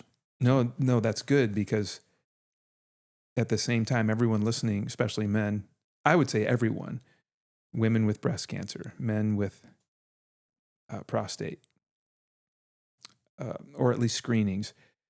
We talk a lot about, we're not doctors, but what we're hearing is mammograms aren't that great. They can actually, they might cause a spread. Now, can't claim these things, but man, we learned a lot. And when we were in Hope for Cancer, he was saying often prostate cancer can spread after the biopsy. And when they look at the MRI, especially now, you can see it was like a little volcano in one spot in the prostate. And that's probably where the biopsy happened. Now, biopsy is another gold standard. So it's not like our medical field is evil. That's been a great lesson for me. It's just our system is kind of tweaked and messed up and got into making lots of money, So biopsy, surgery, boom. They can just knock it out real quick, make a ton of cash. most people are going to come out of it pretty well with a ton of side effects. You could die, but you can die from anything. I'm glad we didn't go that route. If I could change anything, I wouldn't have. I know what you're about to say. Yeah, I say I wouldn't change the biopsy, but at the same time, if the cancer hadn't spread, I wouldn't have learned what I've learned. You wouldn't be on this journey we're on now, and you wouldn't I wouldn't be here now sharing your story. Yep. So, yeah. Yep. Huh. And the verse that I read this morning, and I did one of those Bible things, you know how we every once in a while will just, because I was at a sitting in the hotel lobby, and I usually listen to this audio thing, but I forgot my earphones, forgot my AirPods. I'm like, I don't want to bug everyone with this guy, you know, on your speakerphone. I thought, I'm going to do hey, let's read, I don't know, Proverbs 17:1. I can't remember what it is. And I'm reading through. Proverbs 17:3 is one of my favorite verses. The crucible is for silver, the furnace is for gold, and the Lord tests the hearts. And a crucible, if you don't know, is a really hot, like bowl type thing. And it just is hot and intense.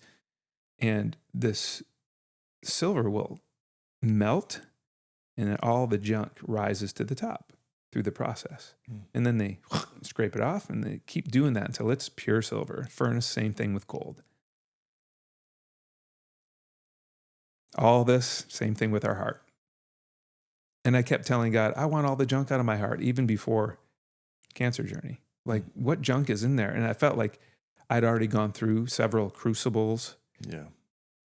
But there's still a lot less junk, but there's still some in there. And I just want it all out. And that's what I've been going through. Okay. And it's been beautiful because I'm seeing more and more purity. I see more, like every guy, impure thoughts. Man, I was riddled. That was probably my worst thing, pornography. And it's just so accessible. And mind games, even into our marriage. And gosh, just the last few years. I think this journey has helped me so much. I don't deal with those things anymore. And I see those thoughts coming in sometimes. Like if you see something, because men are visual, like in a movie or it's everywhere. Man, whoa, you know, I'm turning my head and turning my eyes. Go to the beach here in Florida. Look at the sand. Look at the sky. Look at the sand. Look at the ocean. Just because of what people wear. And it doesn't really affect me like it used to, which I believe has been part of this process. I'm not looking at stuff anymore. I'm not really even thinking about it because I'm thinking more about how can I serve God? What you just, that particular sin that you just talked about, that's a shameful sin. And the fact that you are placed in your life that you could say that you struggle with that is again a testament to God's grace of purifying you, because that's a sin that most men try to keep hidden, isolated. So again, thank you for just being transparent and just talking real. I think that just that carries a lot of weight. So, well, we almost didn't make it in our marriage because of it, and it wasn't so much me looking at things here and there on the internet, because I was working on a computer nonstop. I was graphic work and editing and all these things, and it was just so easy, especially when you're looking for certain inspiration for creating something. Oh man, I'm looking around and it'd be cool if we had a graphic like this, or if we could do something like that. And it's just, things would pop up, even at work. And it's not an issue. Good. Like I feel free. It's amazing. I understand the tendency, and I understand the weak spot, which I think is much stronger. But what's beautiful about being open and transparent, all these things, is that's what kept us together. I was finally telling her the truth. So me not saying anything was a lie, me divulging too much. So I pendulum swung. I didn't say a word.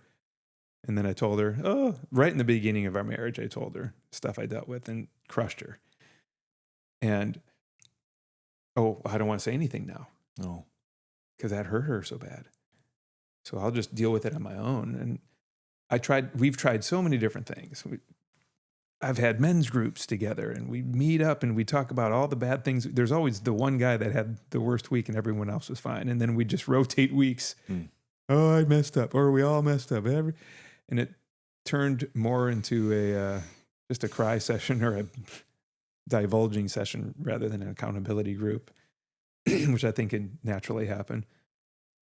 And then we're just in circular patterns again, just like the Israelites. And I would tell her way too much. That would not be good either. Like every single little thought I was having every minute. Oh. I was trying. She was my accountability partner, and she wanted to do it, and she thought it would help. And it did help me, but not her. And I realized I need some guys. There's something here because you just said with the accessibility, like when you and I were kids, maybe you'd find it on the side of the road or something, or, you're at a friend's house and, his dad's got it tucked underneath his, whatever. Mm-hmm. So, I was exposed to it like most kids, were. But today, they said the average kid that's exposed to like 8, 9 years old. And when you think about the impact that it has on a mind that's being hardwired, Mm-hmm. it's dangerous. Yeah. It's dangerous. So, for me, like I said, I was exposed to as a kid, but God was good to me in many facets. One, I was married at 20. My wife was 18. She was 14 and 16 when we met. Mm-hmm. And right off the bat, we started having kids. And my kids were my stability. My kids kept me my responsibility. Like I didn't have time to mess around with stuff as a single young man because I got responsibility. And then, I got 7 kids, 5 of them are girls. Okay. Wow. 5 of them are girls. So when you look at people through that mindset that that's someone's daughter, like that just practically helped me as a man. Mm-hmm. I got 5 girls. That's somebody's daughter. And that repulses me. Mm-hmm. So that like God uses different mechanisms to protect our minds. So anyway, I heard a statistic, man. I don't know how we got off on this. Mm-hmm. I heard a statistic. I want to say it was like 85% plus of what people are viewing is not consensual, brother. Mm. That's a whole nother layer of making you want to vomit. Mm-hmm. That what I'm looking at potentially is not consensual. Mm. Someone's daughter, someone's sister, possibly not consensual. If that don't cure a sick brain, I don't know what will. So anyway. Yeah, that's powerful. Those things started hitting me too. We have 3 boys, but we've got nieces and we have friends that are pretty much daughters. Mm. In fact, our youngest is going to marry one of them. Good for you. Yeah, it's awesome. And that's what really started hitting me over the years. Oh, man. Especially I think some of the movies that have come out about like special agents finding these pedophiles and pornography and all these different rings and all these different things. There are certain movies, I can't remember the name of them, but it seemed to be coming more in the forefront of our culture. What's going on here? That really is someone's daughter. They're enslaved. And when I had, those things would pop up, those thoughts started coming. So God used the sickness of cancer to help cure the sickness in your mind in regard to. Okay. So that was just one practical thing. Yep. Okay. That's just one of them. That's just one of them. Okay. Yeah. That's probably the biggest, I would say, struggle for me. Since I was little, since I can remember. And wow. Now I'm actually grateful for cancer. I would be too. I'm not forcing myself. Sure. I think that's fine. I think it's really good to get into gratitude. And if you can't think of anything, I like Forrest Frank. He says, I've got some, what does he say? I got a little bit of bread in my cupboard, and I've got some milk in the fridge. I've got some laundry so I can have clean clothes. There's so much to be grateful for. I've got this water right here that's so good. I've got shiny shoes. There's always something we can find to be grateful for. And building that habit and building that practice. Every day, wake up. Hey, good morning, Holy Spirit. Thank you for this day. If it's going to be a crazy stormy day, that's cool. We need the rain. If it's hot and sunny, I love the sun. There's a way to see the world. And then when the real problems happen, okay, something good is going to come out of this. I know it. This is horrible. And that's what this cancer journey has been like, because we go through and get into these treatments. So I got you off target. So you were, no, it's okay. You're in Mexico.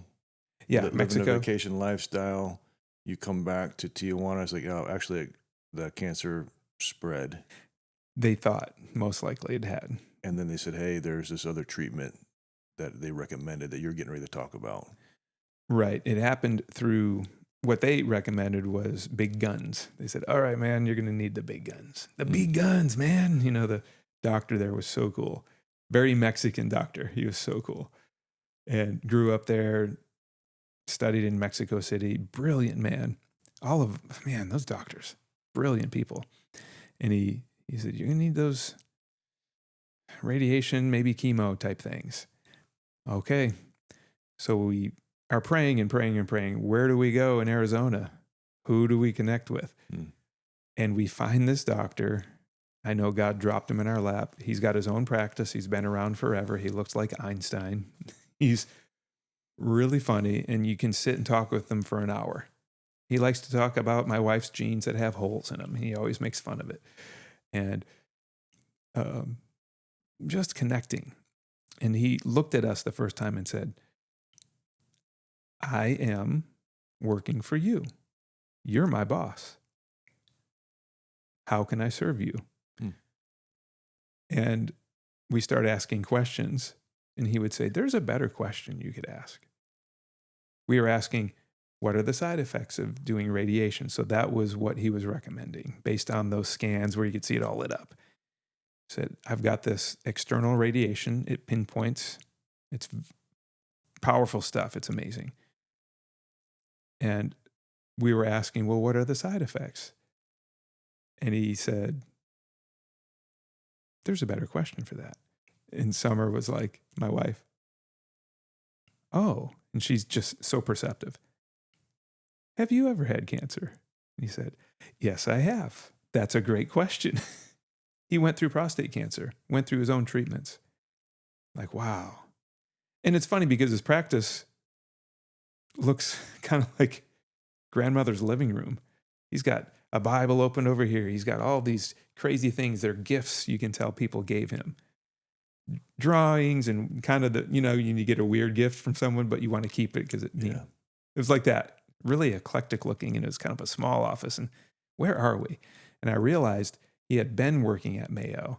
He didn't like the big box. He didn't like the system. He didn't like the financial. He was having a hard time with it. He helped develop prostate cancer treatments for Mayo. Brilliant man. Broke away, started his own practice. God dropped us right in there. I mean, seeing the Bible there, the lady that was running the front desk knew Summer. She followed her on Instagram. It's Summer. I recognize your voice. God is in this. He brought you here. She got real serious. And I realized he is here. Wow, this is amazing. So he recommended this treatment, and the external radiation really helped because the pain started kicking in a little bit. So they irradiated my hips, and the pain went away, knocked it out. Wasn't super easy to do at all. You get really tired. Pause for a second. Michael, I just heard some thunder. If the power goes out, the generator is going to kick on. Well, if this thing flickers off, are we going to lose everything we got?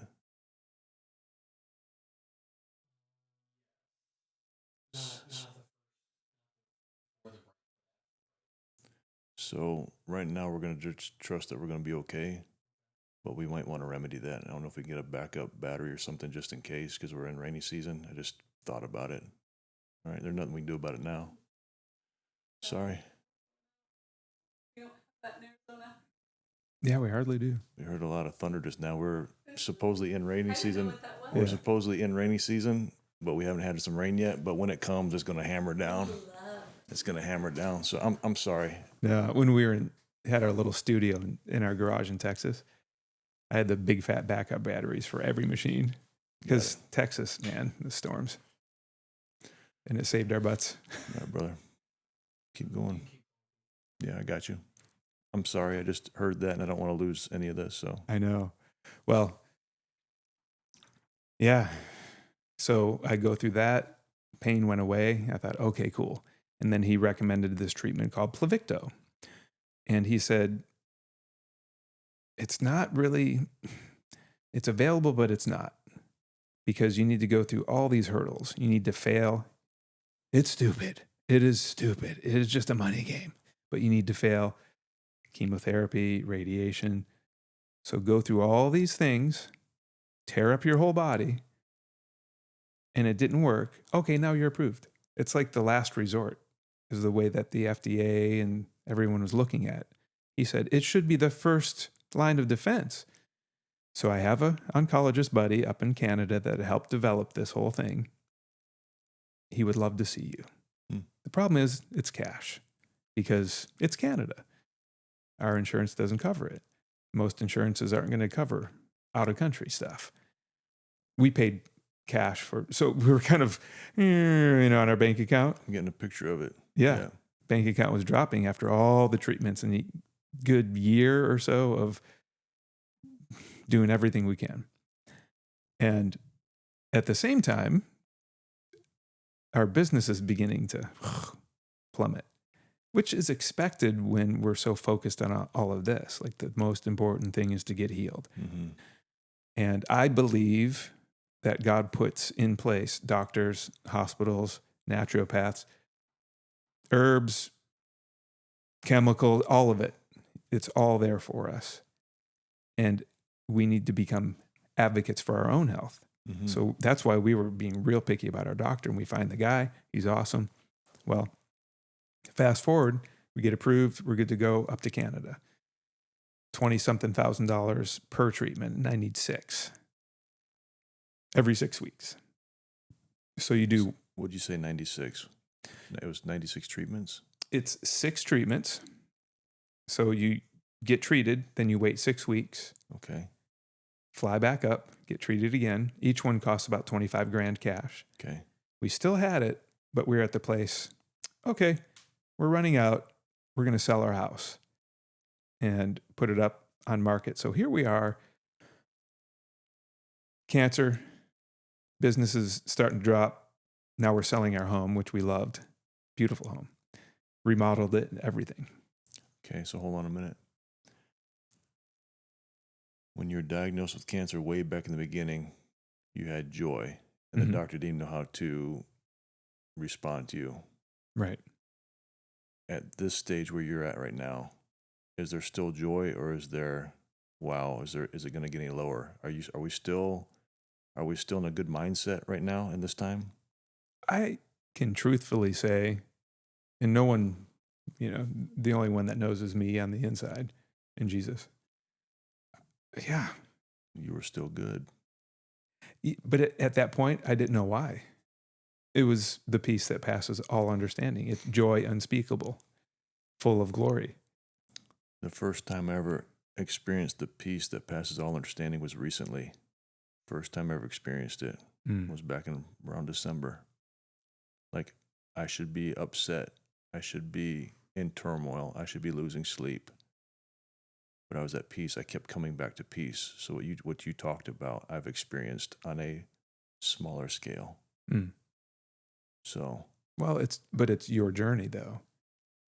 So So the it peace might of, seem smaller based on cancer, but but the peace of God is a real thing that does pass understanding. Okay, I can't understand how you tell the doctor, "Oh, good, I got cancer." I know. So I'm thankful for this story, and I'm sorry I keep interrupting you. I just have to No. know. I'm just waiting for. Oh, this was the first time in my life that I thought, well, I'm not happy, or okay, but not yet. Okay, No, so the bank account's dropped. The business is going in decline. mm-hmm. We can continue with these treatments, but I'm gonna have to sell my house that loved, that I used to open up to all my friends during COVID. And this was our Yep. safe haven. This was our fortress, our place, our place of rest. Mm-hmm. And now we're gonna sell it to keep going. Yep. And what's interesting, there were times we had a movie room at this place with the Nice. awesome leather reclining chairs, big screen, and remodeled and better projector, all this stuff. It was amazing. Big sound system. And I'm in there just depleted after radiation, Mm-hmm. leaning back in the chair, watching movies with my boys, the whole family. We'd bring friends over. And I realized that's why we have, now I get it. Now I see why we paid extra for the blinds that could black out the whole place with the touch of a button on my phone. Or I could, and they'd all go up, and it's a bright room now. I couldn't really get up and move around a lot. I was hurting. Mm. So I was doing everything on my phone. I need to ask another question because this is where it hits the road for me. So you're in a good spot mentally, spiritually, financially, you're in decline. Mm-hmm. Health-wise, you're in decline. Mm-hmm. But mentally and spiritually, you're strong, you're stable. What about the rest of the family? How's your wife feeling? How are your kids feeling? How are the ones closest to you feeling right now? Are they still stable? It was hard Okay. for them, and I could see it. And that's where I was battling in my mind. How do I... Okay. I don't want to say I'm going through a hard time emotionally to help them, because that's a lie. I'm feeling very strong emotionally and spiritually. So I'm not going to lie about where I'm at, but how can I be more tender? And compassion is what God has really been stirring and building in me for my wife, for the boys, and then everyone on the planet. And I realized, I really wasn't that compassionate. So again, I wasn't. another fruit of cancer is It's your compassion. Mm-hmm. Mm. Like real compassion. I'm feeling it. Especially 2020, 2021. Man, I was mad at the world with Oh, the way how things were going. just the, Got it. I mean, why is this happening? And why are they doing, and, I was driving her nuts. And I was feeling like I was being strong and vocal and trying to create a safe place for people. And I was also, it was more of an anger than anything that I was dealing with at that time. So that'd be another thing is I would allow, and I think that's part of the downside of being particular about things, Yeah. keeping things in order and keeping it nice. Man, you can get irritated real fast Mm-hmm. at the little things, like the chip in the windshield, great. Man, it doesn't, we just got a chip the other day. And the way I'm responding to things, she said, wow, babe, wow. Because it's a gradual process. It's like, I can bench the bar. That's all I can handle is just the bar. Okay, now I can bench with 2 10-pound. Okay, now I can bench with 2 25-pound. Oh, now I can bench with 45s. Now I can bench with 2 40. Oh, wow. You get stronger and stronger and stronger physically. Same thing with the tiny little detail things that would drive me nuts. I got to let that go. Mm. Yes, be a good steward. Take care of your property. Take care of your things. That's important. But at the same time, what can I control? What can't I control? I can't control the window chip. I can't control the little rock. I can't swerve out of the way. I didn't even, Oh, I used to let that ruin my day in the past. This one, oh, look, another one. I'll go fix it. Or we have insurance, whatever. I can fix it. So, hey, honey, I'm going to run to Walmart and get the window chip repair kit. And then I fixed it. And then the next day, this is last week. Oh, look, brand new one. I'm going to go to Walmart, get a window chip. Did the chip in my windshield in my truck this morning bother you? Yeah. Because I didn't even notice it until like 2 days ago. My wife saw it. She's like, where'd that chip come from? I didn't even see it. Yeah. Did you see it? Yeah. It's okay. I was just thinking, we need to go to Walmart. I'll go get a window chip. No, we're going to. You're going to show me your skills when we get done here. I'm going to put you to work, brother. I'm pretty good at it now. I'm going to put you to work. Yeah. Well, that's another gift, is letting things go out of my control. I can't control that, so I get upset about it. We'll just deal with it. And that might take pretty soon getting a new windshield because we have so many little chips. Arizona, there's a lot. You get chips all the time, especially if you drive a Jeep, which I did for a while because they're flat. So a 25K a pop. Yep. The resources are depleted. Now I got to sell my pride and joy. Mm-hmm. Did it sell? It did. It took a while, but it did. And we did very well. Good. That was awesome. And it helped pay for the continuation. We were able to do 2 more treatments up in Canada. And then at that place, we're thinking, man, I'll back up. I don't want to miss this part. Probably the second Pluvicto treatment. The first one was painful afterwards, which is a good sign. The doctors say, oh, that's actually really good if you're in a lot of pain right now because it's working. And bone pain is a weird, you can't get out of it sometimes. You just, no matter what you do, you're in it. I was fortunate enough, and this is where that gratitude comes in, and why my neck is still a little bit tight. It's way better, but I would lay on my right side and get my hands right here and get like a pillow right here, put a pillow in between my legs and curl up a little, like fetal position, when I was in excruciating pain on pain medication. It would dissipate because of the medication quicker, but it was still there I don't know, sometimes 30 minutes of just sweating, deep breathing. The same feeling if you broke something or you stub your toe really bad, like almost break your toe. That moment, that's all we're thinking about in that moment. It's just, this hurts. Oh man, and you're sweating. It was like that, but extended. And I couldn't get out of it. It was, oh man, that'll draw you close to God. God, okay, please get me through this.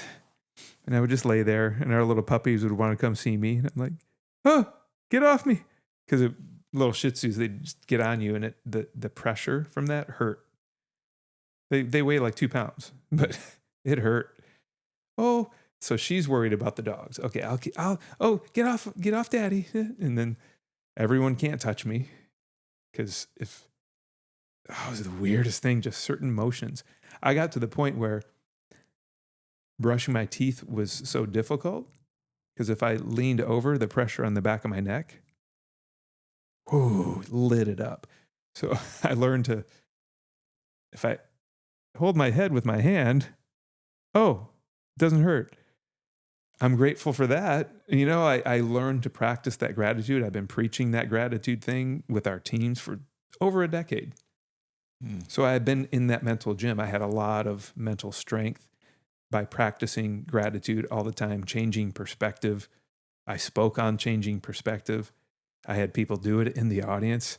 Stand up, look over here, turn around and look. That's my perspective right now. I'm looking at all of you. So now you're looking, stuff like that. Isn't that cool? It's different. Look how pretty the ceiling is. This room that we're in right here. Oh, this is awesome. Your podcast room is amazing. Helping people do all these things now I'm in the midst of this pain, and I feel like in those moments, I'm Job. And Satan's like, he thinks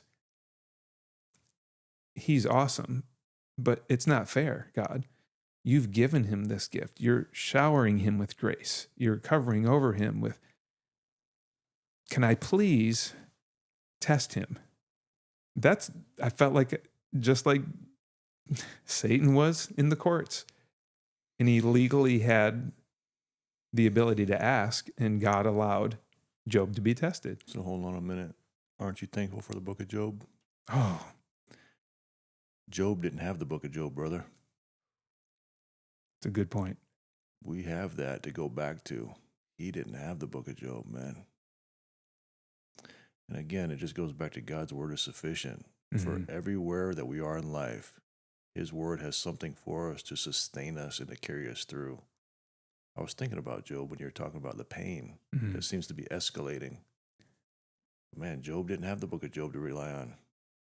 Yeah. So again, when your mind hasn't got twisted up yet, but when our mind gets twisted up, why me when the pain is too much?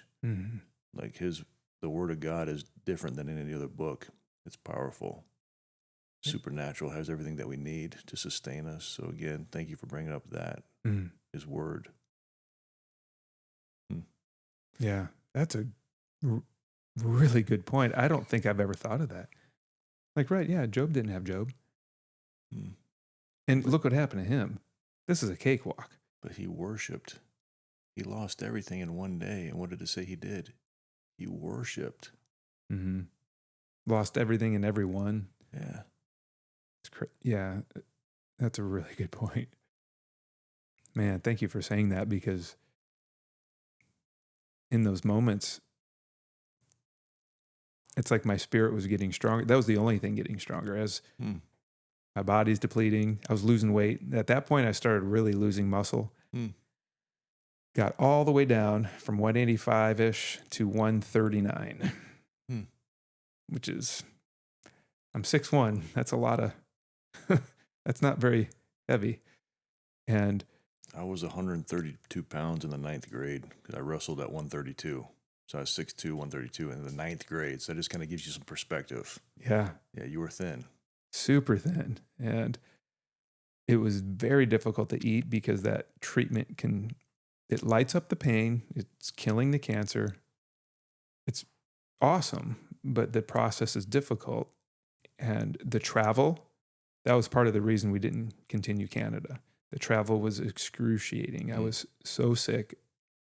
So I was motion sick, throwing up, and in pain while we're flying home. And we were delayed on the tarmac. I remember sitting there for an hour riding around. Oh, sweating, deep pain. Oh, man. That was probably the worst I'd ever felt in my life. I got to ask you one more question. From diagnosis the first time to the Canada treatments, are we talking weeks, months, years? Where are we at? Okay. So diagnosed, this coming Monday is our diagnosis day. That's the day. 3 years? You think you said 3 years ago? 3 years ago, June 22nd, I believe, 2023 diagnosis. We do all of our research. We try to figure stuff out. Go to Cancun in August. So it took a few months to figure out what we're going to do. Okay. Get approved, get out there, start treatments. It's awesome. Feeling awesome. 6 months home. Go back in December. So we did Tijuana Christmas with the whole family. We took everybody. It was actually very fun. It's something we've learned over the years. All right, this could be a cancer trip, or Tijuana, Mexico, Christmas. We had a blast. So it's something we've trained our boys to, just living it out that way. So that would be all into 2024. And that's where Tijuana said, hey, big guns, man. Okay. So now, searching for the oncologist, we find him in Scottsdale. He highly recommended the Pluvicto treatments and stuff. It took a long time to get everything approved through insurance and all these things just for the radiation. So radiation didn't happen until August. of Okay. 2024. So I get the external radiation before the Pluvicto treatments. And that helped a ton. We thought maybe that'll do it, but he still highly recommended it just because you just don't know. The scan could have missed some cells. That can happen sometimes. Usually it picks up just about everything. So we're continuing on, and it was, I could go back and find the dates. I have them down. First Pluvicto treatment was, now I'm mixing up the dates, but I believe it was 2025. That's what I'm getting at. So this is Yeah. something that's somewhat long term. This is Yep. like an endurance thing. Yeah, This we're, isn't just. Yep. Yeah, this is long term. mm-hmm. And Job's suffering was long term. It was. You're right. It was long term. Yeah. And long term pain will wear you out. It Mm. wore Job out. So I'm just trying to get a feel for the time frame. You're upbeat, but we're going to interview your wife later. I'm sure it's draining on her. So I'm just trying to get Oh. a feel for it. I'm just trying to digest it. At that point, let's see, before those treatments, so after the first radiation, it really did null the pain. It was gone. Okay. So it got rid of a lot of the cancer in that area and the pain went away. It was amazing. I just had the side effects of it. Super tired, weird digestion. Ugh. Understood. It was just that way. And then from there, January, February, probably February, I think, would be the first treatment. Maybe it was January of 2025. We go up, get treated. Whoo, pain up in my neck area. So now we're focused up in the neck pain. So I didn't have too much up there, but I want to ask you another question. I'm sorry, because go for it. I want to know. We talked about the treatments, but we don't really know. I don't really know what the treatments are. Oh, yeah.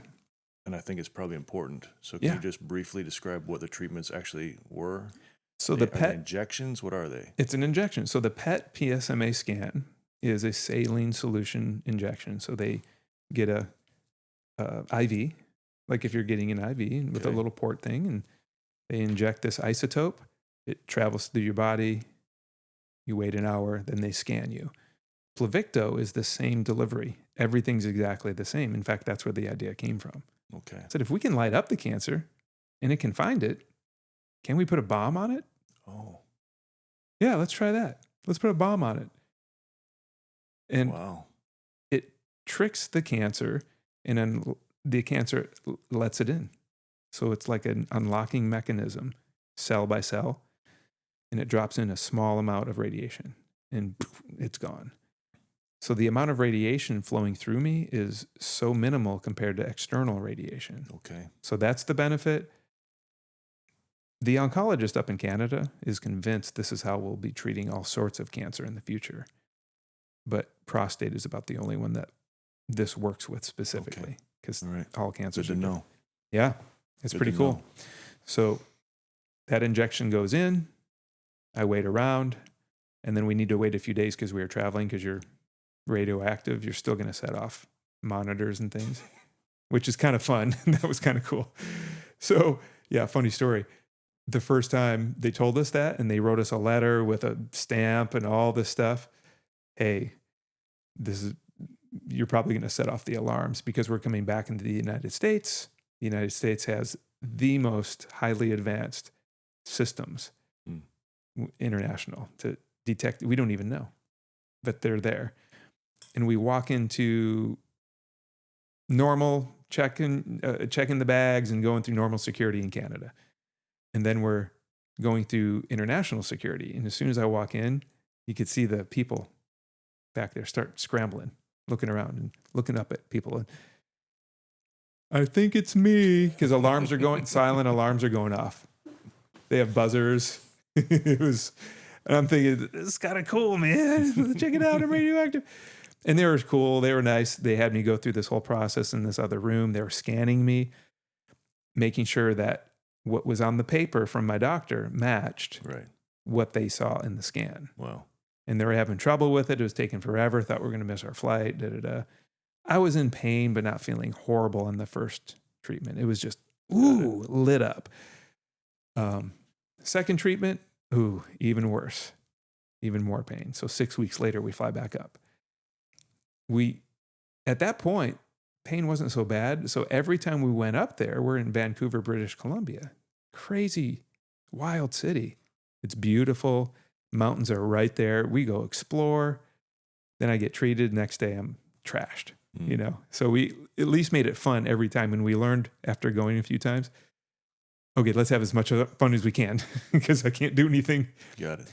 for the days that I'm recouping. We need to give it a 48-hour window for the radiation to dissipate a little bit so I can travel. So second one, pretty brutal. 6 weeks later, we go back for the third. And that's the one, that flight home. Oh man, it was, wow, brutal. I mean, I had a neck pillow, really fancy one, you know, that it goes like this. And I would I'd like stuff it right here and get the thickest part of the neck pillow and push down, and it would release that pressure off the back of my neck just for a little bit. You can only do that so long. I'm like, oh, okay, I'm good. Oh, it just flare. It's just, you know, it's just if it was a sound, it was just a loud sound going constant. Even with pain medication, which was making me all drowsy and weird. So, it's a crazy story. Radiation, alarms, I'm back in that same room. And I've already been there 2 other times, so knew the process. I was standing there. And I don't throw up. You're getting sick. Getting real sick. And I'm standing there waiting. It was nasty. My mouth's full. I'm like, found a trash can just right there in the room, feeling like a dork. Sorry, everybody. And get approved, you know, And I'm laying down. I had to go immediately lay down and get out of that hurt position. And I finally got a spot where, okay, I'm good. And I told Summer, honey, I can't get on this flight. I just threw up like 3-4 times. I just want to stay here on this chair for like the rest of the week. She's like, okay, honey, we could do that. I said, well, maybe we just get a hotel room. I just got to lay in this spot. And she was thinking, we could, but I think you should just push through and fly home because you're going to feel better in our own bed. It's going to be horrible on the flight, and I thought, you're right. Okay. Got on the plane and it was horrible. It was bad. I was sweating and running to the bathroom, throwing it up, and until there was nothing. And laying there in pain, or sitting there in pain, holding my head, just deep breathing. And I remember this little German girl was in between us. So I was on the aisle, she's in the middle, and Summer's on the window seat. We like to do that because I like the aisle, she likes the window seat, and then we have a friend. So, or nobody, and we can put our stuff there. And I couldn't even turn and look, and everything in me wanted to connect with this. I wanted to talk about Germany. Tell me about it. Oh my gosh, I've always wanted to go. My family's from Bavaria. That's our roots. Did it? None of that. I couldn't even look at her. All I was doing, oh boy, okay, come on. And like that stub toe feeling. Man, that was brutal. And I was still inside. That's the weirdest thing. I was at peace. And that's where I couldn't explain it. I was at peace on the inside, even though I'm trembling, shaking, you know, that throw up, sick. So it's like car sick, throwing up, and in extreme pain all at once. It was horrible. And we get to the airport, and I always drive because I get car sick pretty easy. You know, just that's a whole other story. That's like that thorn in my side that has really driven me to get as healthy as possible. Just getting car sick. I'm like, I'm going to get out of this. Somehow I'm not going to be car sick anymore. I don't know how. Maybe there's going to be something invented that can fix me.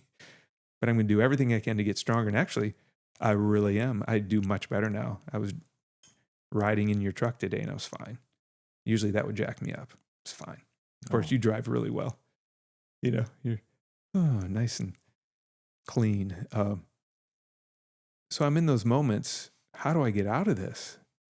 I'm stuck on the plane, and then we're on the tarmac. Oh, I'm sorry. We're going to be, oh boy, you know, the Canadian accent. Oh, we got a little problem here. Looks like the plane in front of us, blah, blah, blah, whatever happened. I'm just, oh. So that's like, you stub your toe, you are feeling sick, you're throwing up. Oh, hey, let me punch you in the face too. You know, it's like, bring it on. Everything's hurting so bad anyway. I just wanted to get out of there. Well, we get home, I lay down, and pain starts dissipating. And I'm so thankful for her that she pushed me through those moments, because I was just glad to be home and in pain for several weeks. But it was dissipating, getting better and better and better. So I'm emerging out after these 3 treatments. At the same time, the FDA had dropped one of the hurdles. It was the chemo hurdle, because my doctor did not want me to do chemo, and I'm glad I didn't. And he said, it's not really going to help with this type of prostate cancer, man. You could do it. It might help a little, but it's going to hurt you more than it helps. Okay, I trust you. I don't want to do it anyway. And I'm getting a little bit better. FDA drops that hurdle. We're thinking, man, I think our insurance will cover it here in Arizona now. And my doctor said, I believe it will too. He couldn't administer. He wasn't set up to do it. So we're looking around and we find one hospital, but they didn't work the insurance. Then we find Banner MD Anderson, who is big dog cancer from Houston. We have an offshoot in Gilbert, Arizona. It just wasn't coming together. She gets on social media. We go live together, pleading with people, please email our insurance. Shower them with our story. And all of our friends did it. Thousands of emails go into our insurance. And the CEO and the CEO of Banner, so insurance and Banner MD Anderson, they talk. They figured it out. And we get this single case use. It took months though. And my oncologist is saying, this could be a lawsuit. And he's looking at me, you're smiling and kind, and man, you gotta be an advocate for yourself and get angry about this and let them know we could sue because you need treatment. It's taking too long. It took way too long. So I was way past the 6-week mark, way past the 12-week mark. My first treatment. And that's where it's hard on your wife. Oh, yeah. Because for me, it is what it is because I'm the one feeling it. But if it's for someone I love, that's when I become an animal and I burn the place down because they need this treatment. I'm going to burn this place down. That was her. I can feel that. I can't wait to interview her. Oh, it'll be a little bit different. There's going to be like I can feel it right now. It's fire. You can feel the fire. We can feel the heat. Right now, I'm feeling that for you. I'm feeling that for you right now. Like, I just want to walk in that room and, like, flip a table over and say, this is happening now. Like, get it done. Yeah, I had one of the high up guys. We really don't have insurance. It's a Christian sharing ministry. Kind of love it, kind of hated it at that point. Understood. Yeah. It's pretty awesome, really. I had one of the high up doctors call after all the email things. I hear you loud and clear. We're going to do everything we can. I'm going to turn over every stone and we're going to figure something out. Yeah. And then eventually it worked up to being approved. So we began the 3rd, 4th, and from home. No, 4th, 5th, and 6th treatment just an hour away, which was awesome. Good. And the treatments weren't as strong because there was less cancer. Every time there's less. Yeah, there was the lapse. Maybe that's a good thing. Maybe my body needed time to recuperate. Maybe some of the cancer came back. I don't know. But there was a reason. It didn't all come together. Right. There's always a reason, right? Yeah. Maybe my body really needed recoup time because I was at a point right there. So that's 2020. end of 2025. In fact, I wasn't treated until 2026, right? Wasn't it? Yep. This year. So sometime in January, I have the dates, 6 weeks later, and then 6 weeks later, did all the treatments. So after one treatment, we go look at scans, we get scans done, blood work done, and I had dropped from, I believe it was 270 or so in December of 2025, PSA. So the PSA should be 0 to 3.5, was 270 something. They said, hey, we've seen higher. That's pretty high, but we've seen much higher. Just, try and make you feel better, which helped. That dropped down, I believe it was 111 or so after one treatment. After two treatments, we were down to about 30 on the PSA. That's a good feeling. It's a huge drop. They were excited. You could see it on the doctors' faces. We don't see this typically. This is amazing. So everything's awesome. We're doing so well. And then I had one more treatment left. Like, man, this is going to knock it out. Finally, this is just a few months ago. It's going to be all done after this. I believe it. We're claiming it. We're live on Facebook. One more treatment. I'm kind of out of the pain now. I'm feeling strong. I'm back in the gym. My digestion's still tweaked. Hard to eat certain things. You get a phone call from me about being on the podcast about your perspective after you've made it through. So everything looks like we've made it through the other side. Yeah. Oh, I was convinced today I was going to be giving you a report of done, remission, I'm out. Here's what's interesting. We go back for blood tests, get the results, and it was back up to 67. So from 270 something, 130, treatment, 67. That's strange. And the doctor thought, it's different. That's strange. Now, it was good news, bad news. We do one more blood test, right? It down to 57. Okay, wait. And I didn't have a treatment. So what's that about? And he said, well, it could be that Pluvicto's still in your system and working. Now, there's another thing called alkaline phosphate.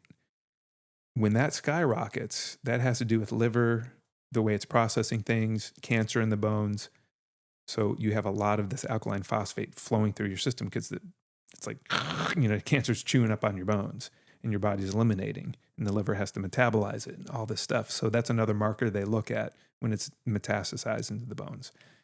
That leveled off to normal. So that's the good news from the last lab report, which was just a few weeks ago. He said, that part's good because it takes a long time to get into the bones and get it out. And you don't have any, according to that. Now, the scan is coming next Wednesday. We go get another PET scan to really see what's going on here. Because like I was explaining yesterday's flight, I had pain in my right hip and my leg. The pain started coming back about 3 weeks ago, slowly. And what I found, and this is what's very interesting, and I think this is a lesson into its own. When that pain first started, it was the same spot, same everything. I pulled back because the doctor said, be careful. It's in your bones. Your bones could be a little brittle. I don't want you to be lifting heavy weights and running and jumping. Please don't do any of those things. Because I know you now. You're going to try to battle through all this stuff. You might break something, man. Okay. So I pulled back when I had that pain. That's what I knew. Well, now I'd already been in the gym and I'm lifting, I'm doing squats, I'm doing all that like hip stuff. And I'm feeling this little bit of pain. I thought, So I'd move a certain way. Oh, it's like a pinch. Oh, man, that hurts. Let's get it again. Let's hurt it again. 1, 2, 3, whatever I'm doing, like jumping jacks or running upstairs or doing a stair climber. It would really hurt, then get better, and then go away. Yay! I just need to work through the pain. And I don't know what that is. I don't know what's going on in my body technically. Are my nerves getting, is it just too much? I don't know. Are they, whoo, and then they can't feel anymore? Is it numb? I don't know, but it's working. Well, now I'm at the point, yesterday I was doing those things. I was in the airplane doing squats in the bathroom, trying to get out of the pain. And no matter what I did, I couldn't get out. And I'm thinking, oh no, we have a podcast tomorrow. I'm doing great today. Who knows? Maybe God's like, for the podcast. So I don't understand why it's coming back like that. And who knows? Let me try to, I don't fully have my thought, but normally I interview people after they've made it through the other side, and I'm clean, I'm cancer free. Mm-hmm. The fact that you're here now and you're technically not out of the woods yet, there's still a question mark, is something I'm digesting right now.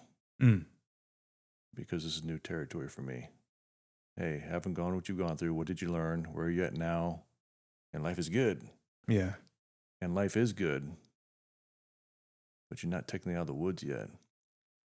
And maybe what the lesson here is no matter where I am in Christ, it's always good. Like, I don't know, but I feel like that's probably the thing. Mm-hmm. It's easy to talk about how after the fact, after you're not in it anymore, from an angle that you're outside that situation. But to be able to talk that life is still good and you're still like kind of in it, maybe that's what this is all about. I don't know. It could be.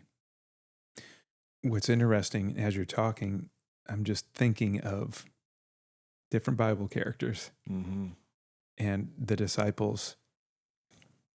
It's interesting that Jesus spent a year, the first year of ministry, getting to know, bringing in the disciples, going to banquets and parties, and he made wine. He did a couple things, but he didn't do a lot. He connected a lot in that first year. Just got to know everybody. Second year was him teaching, training, and the disciples were learning. So that was a learning time for them that second year. Third year, they're sent out. Right. Okay, your turn. You go heal. You go do everything I did. And they did. Here they are having the time of their life in the midst of turmoil and battling. And I think, especially in America, we've been so blessed. We grew up blessed here. I think everyone should go on mission trips and get around the world, and you'll understand a little more clear. Oh, wow, we have so much here. Unfortunately, we want more of that. And we're working our butts off to create stability. We're working so hard to create peace. And we want to build this kingdom, and there's that retirement mentality, which I honor you so much because you're in a place you could pull back from what I understand. You don't have to work so hard. You don't have to do this podcast. And here you are creating this platform for me and my wife and all these other people that need to express what they've gone through, because this is great for me. I'm loving this. This is going to help so many people. I know it already. And that's what has been driving me. And I think that's maybe part of the reason this is still here. I don't even know if there's cancer. It could be just nerve stuff. Everything shows there's still something going on. PSA is still risen. Probably some cancer still. Maybe we need to hit it again. I don't know, whatever the next steps are. But I'm learning, and I think part of the learning process is, yeah, our business declined a lot. Finances have gotten super tight. I'll admit, even right now they are. Oh man, we're really having to go back to the Dave Ramsey envelope system, and budget. This is so good for us because we had quickly it seemed very quickly. It took a lot of work to build this business, and snowballed, and boom, boom, boom, these big bonuses every month. Sometimes our income would double in 1 month. It was mind-blowing, so much fun. Never earned this kind of cash in our lives, and we thought this will continue, and then we can just do more and help more people. We're mission-minded. We're going to do more things. We're going to build this and all this stuff in Mexico that we have connected with our family, stuff in Uganda that our other, just a lot of cool stuff that we can do immediately. And boom, my body plummets. I'm tapping into my bank account physically. Everything's plummeting. Our money's plummeting. Our kids are going through a really hard time with all of this. It's hard on summer. Our youngest was suicidal for a while. We didn't even know. And then it all comes out. And I'm realizing, and then our country was in this turmoil, and it's been in a detox. So I'm looking at all of this as a major detox for me personally, physically. And that's one of the ways they look at it in Mexico. Cancer is your body's response to get rid of things. And sometimes it turns into cancer. Sometimes these things pop up when everything's awesome. We hear it time and time again. So the physical side of that is actual heavy metals and things in my body that they found. So I'm detoxing physically from all this junk, detoxing spiritually, the crucible for silver, the furnace for gold. I'm watching our country. It feels like it's been detoxing, and it's no fun to go through a detox. Either fasting or going through whatever, pills, lemonade cleanses. There's all these things out there. They're all difficult to go through. But we go through it. We put ourselves through it physically to get rid of the junk. And I'm thinking, wow, there still must be more junk in me. I'm fine, God. Please, I want to be as pure as possible. I want to be beautiful gold, shiny silver. I want my heart to be so pure for people that I just love all of them. And I'm seeing so many parallels because I've seen that in our business. And that's a whole different podcast probably, but there's been a detox in our business. Certain people that shouldn't, I love everyone. I just want them all to be a part of everything, but I'm pretty glad that they're not a part of it anymore because they were toxic. They were cancer, unfortunately. And that cancer is being removed. So I feel like cancer has been removed from our business. It's being removed from the way that we even operate financially. We are much better stewards. We have downsized in so many ways, and we're tracking everything. And I feel like God said, to whom much is given, much is required. So I want to give you guys, I'm hoping, a lot of income. We believe that's going to happen again in a major way. But I want to steward it even better. I feel like we did pretty good, but we probably overdid it on some of our team events or something. We can look back and say, we didn't need to spend that much on that thing. We could have, it was just easy because we had it. Now, when I foresee this kind of income coming, man, we're going to track every penny and get better at it. And we really need to surround ourselves with more people that can help us. And we are. We're looking at our weak spots. I'm looking at my body physically. I'm in a rebuilding stage. So I was down to 138. Now I'm, as of 2 days ago, 157. 157 pounds. Are you and I going to get a workout in while you're here? I'd love to. Let's do it, man. Let's do it. Okay. I've gained, now I need to get back on my in-body. As the in-body scale told me 2 weeks ago, I've gained almost 7 pounds of skeletal muscle mass. Good for you. Not just weight. So a lot of that weight is muscle, which is awesome. And I'm seeing this rebuilding of our business. We just started a new coach yesterday while we're flying. Good for you. And she is amazing. So we're seeing these awesome people beginning to come in. I'm seeing muscle coming back. We haven't seen tons of, actually last month we saw a little increase in income. We did. Different bonus hit. Okay.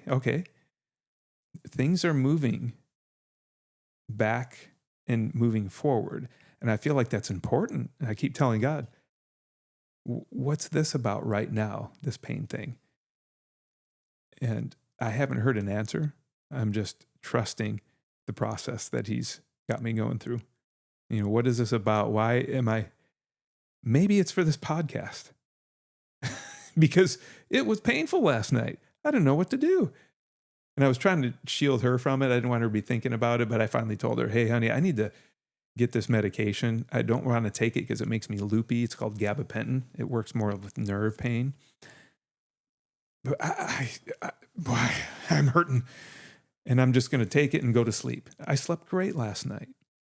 I was thinking about taking it this morning, and I thought, no, I'll be, on the podcast.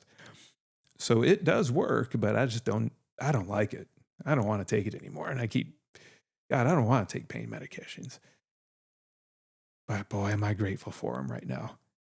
Thank you for the dude that introduced ibuprofen to the world. Thank you, Tylenol man, because it's helping right now. I just got some clarity and I'm ready to wrap this up, but I want to make sure you got it all out. Are you good? Did you get it all out? I don't want to stop until you feel like you're good. I'll leave with this, or I'll end with this. There's the spiritual side of our world that we don't even understand, and it's beautiful and mysterious.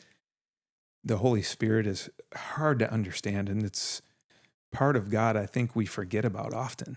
We focus on Jesus a lot and focus on God. That's great. We should.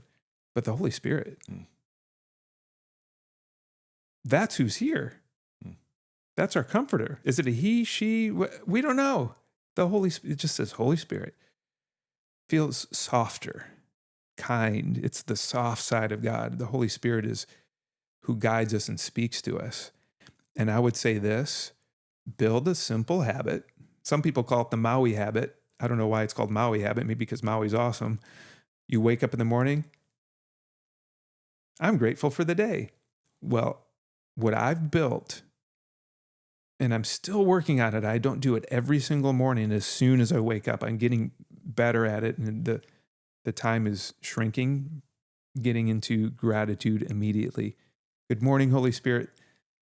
Man, thank you for this day. I'm awake. Even before I'm getting out of bed, building that habit. So you've got to brush your teeth.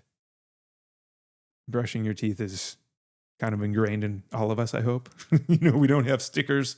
We don't have seminars. We don't have podcasts. The Brush Your Teeth podcast, you can do it. I know none of us are doing it, but no, we all do it because it's just built in. So there's the unromantic side of building these habits, connecting with God. You just got to repeat. Keep doing it. So you might need a sticky note or something, draw it on your hand, something, build it, get into gratitude, because gratitude is so powerful. And I think everyone can relate to that, even people that don't understand God or Jesus or what's the church thing. But gratitude, yeah, I get that. We can renew our minds. Why is it that we have to work so hard to renew our minds into positivity, but we naturally bend back to negativity? Well, that's because we're in a fallen world. It's the way I see it. So building these things, getting into gratitude, and then it begins to become more fluid and more natural, and you can get deeper in it and deeper in it throughout the day.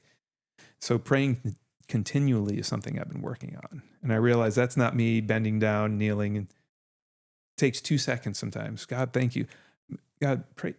Would you cover that guy right here that I just walked past? I don't know what he's going through. Something's going on. Cover him, even though we're trying to get to our plane or whatever. These are things that don't come naturally to any of us, I don't think. But they can be built, and you can create them just like you can build the habit of whatever. Now I crave the gym and crave working out because my body is ready to go do it again. So I think that's where I would leave it, is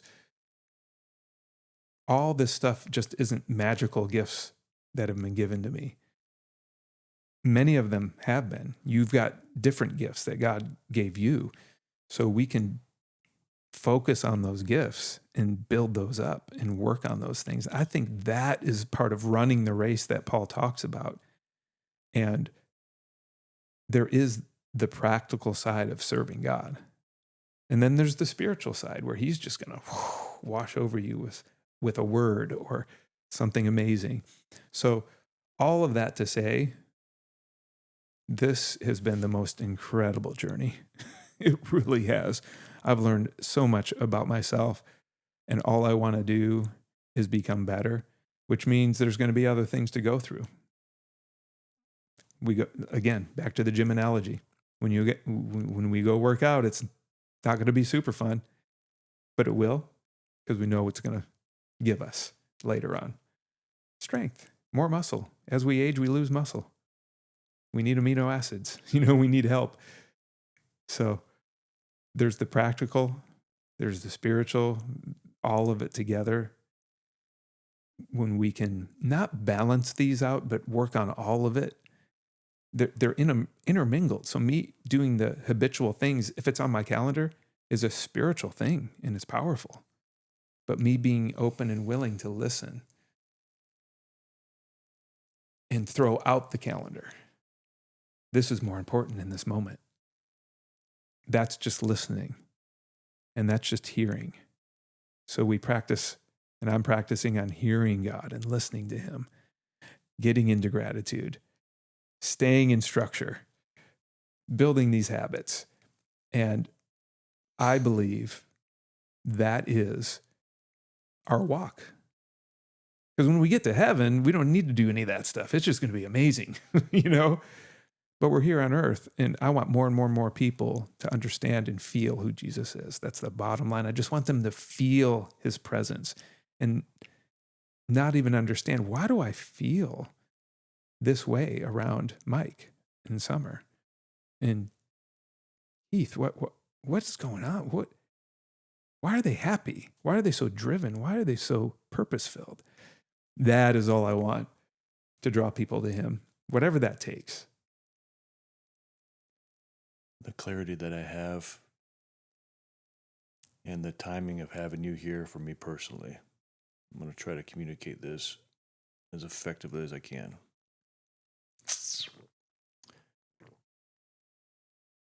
You started out talking about when you're a health coach, you weren't just teaching people how to lose weight. You were bringing joy. You used the word joy. Mm-hmm. I was bringing joy into people's lives. I believe it's the Apostle Paul. I wish I knew the verse, and I wish I could quote it verbatim. He's talking about, I write these things to you that your joy may be full. And then you and I just went through this life journey process where you talked about your bank account was full, Mm-hmm. and now it's low, but your joy is still full. Mm-hmm. We talked about your health being up, now it's low, now it's coming back again, but your joy seems to be full. That's something that God is working out into me.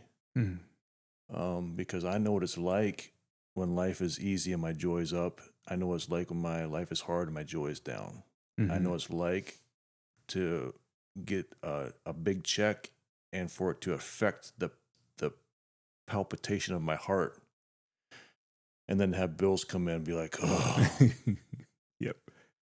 So I feel like me personally, and this is kind of scary for me, like having you here, it's refreshing, but it's kind of scary because I feel like God is trying to maybe like keep my joy full in spite of circumstances. And to get to that point, I know it's like going to the gym. It's going to hurt, but it's going to be worth it. So the timing, man, the timing with where I'm at in life right now and the timing of having you here, it's providential for me personally. Wow. So thank you. Thank you for sharing that. Okay, still strong. Watch me rise my way. Slow growth turns into real change. I found joy in the simple days, in honest work and faith.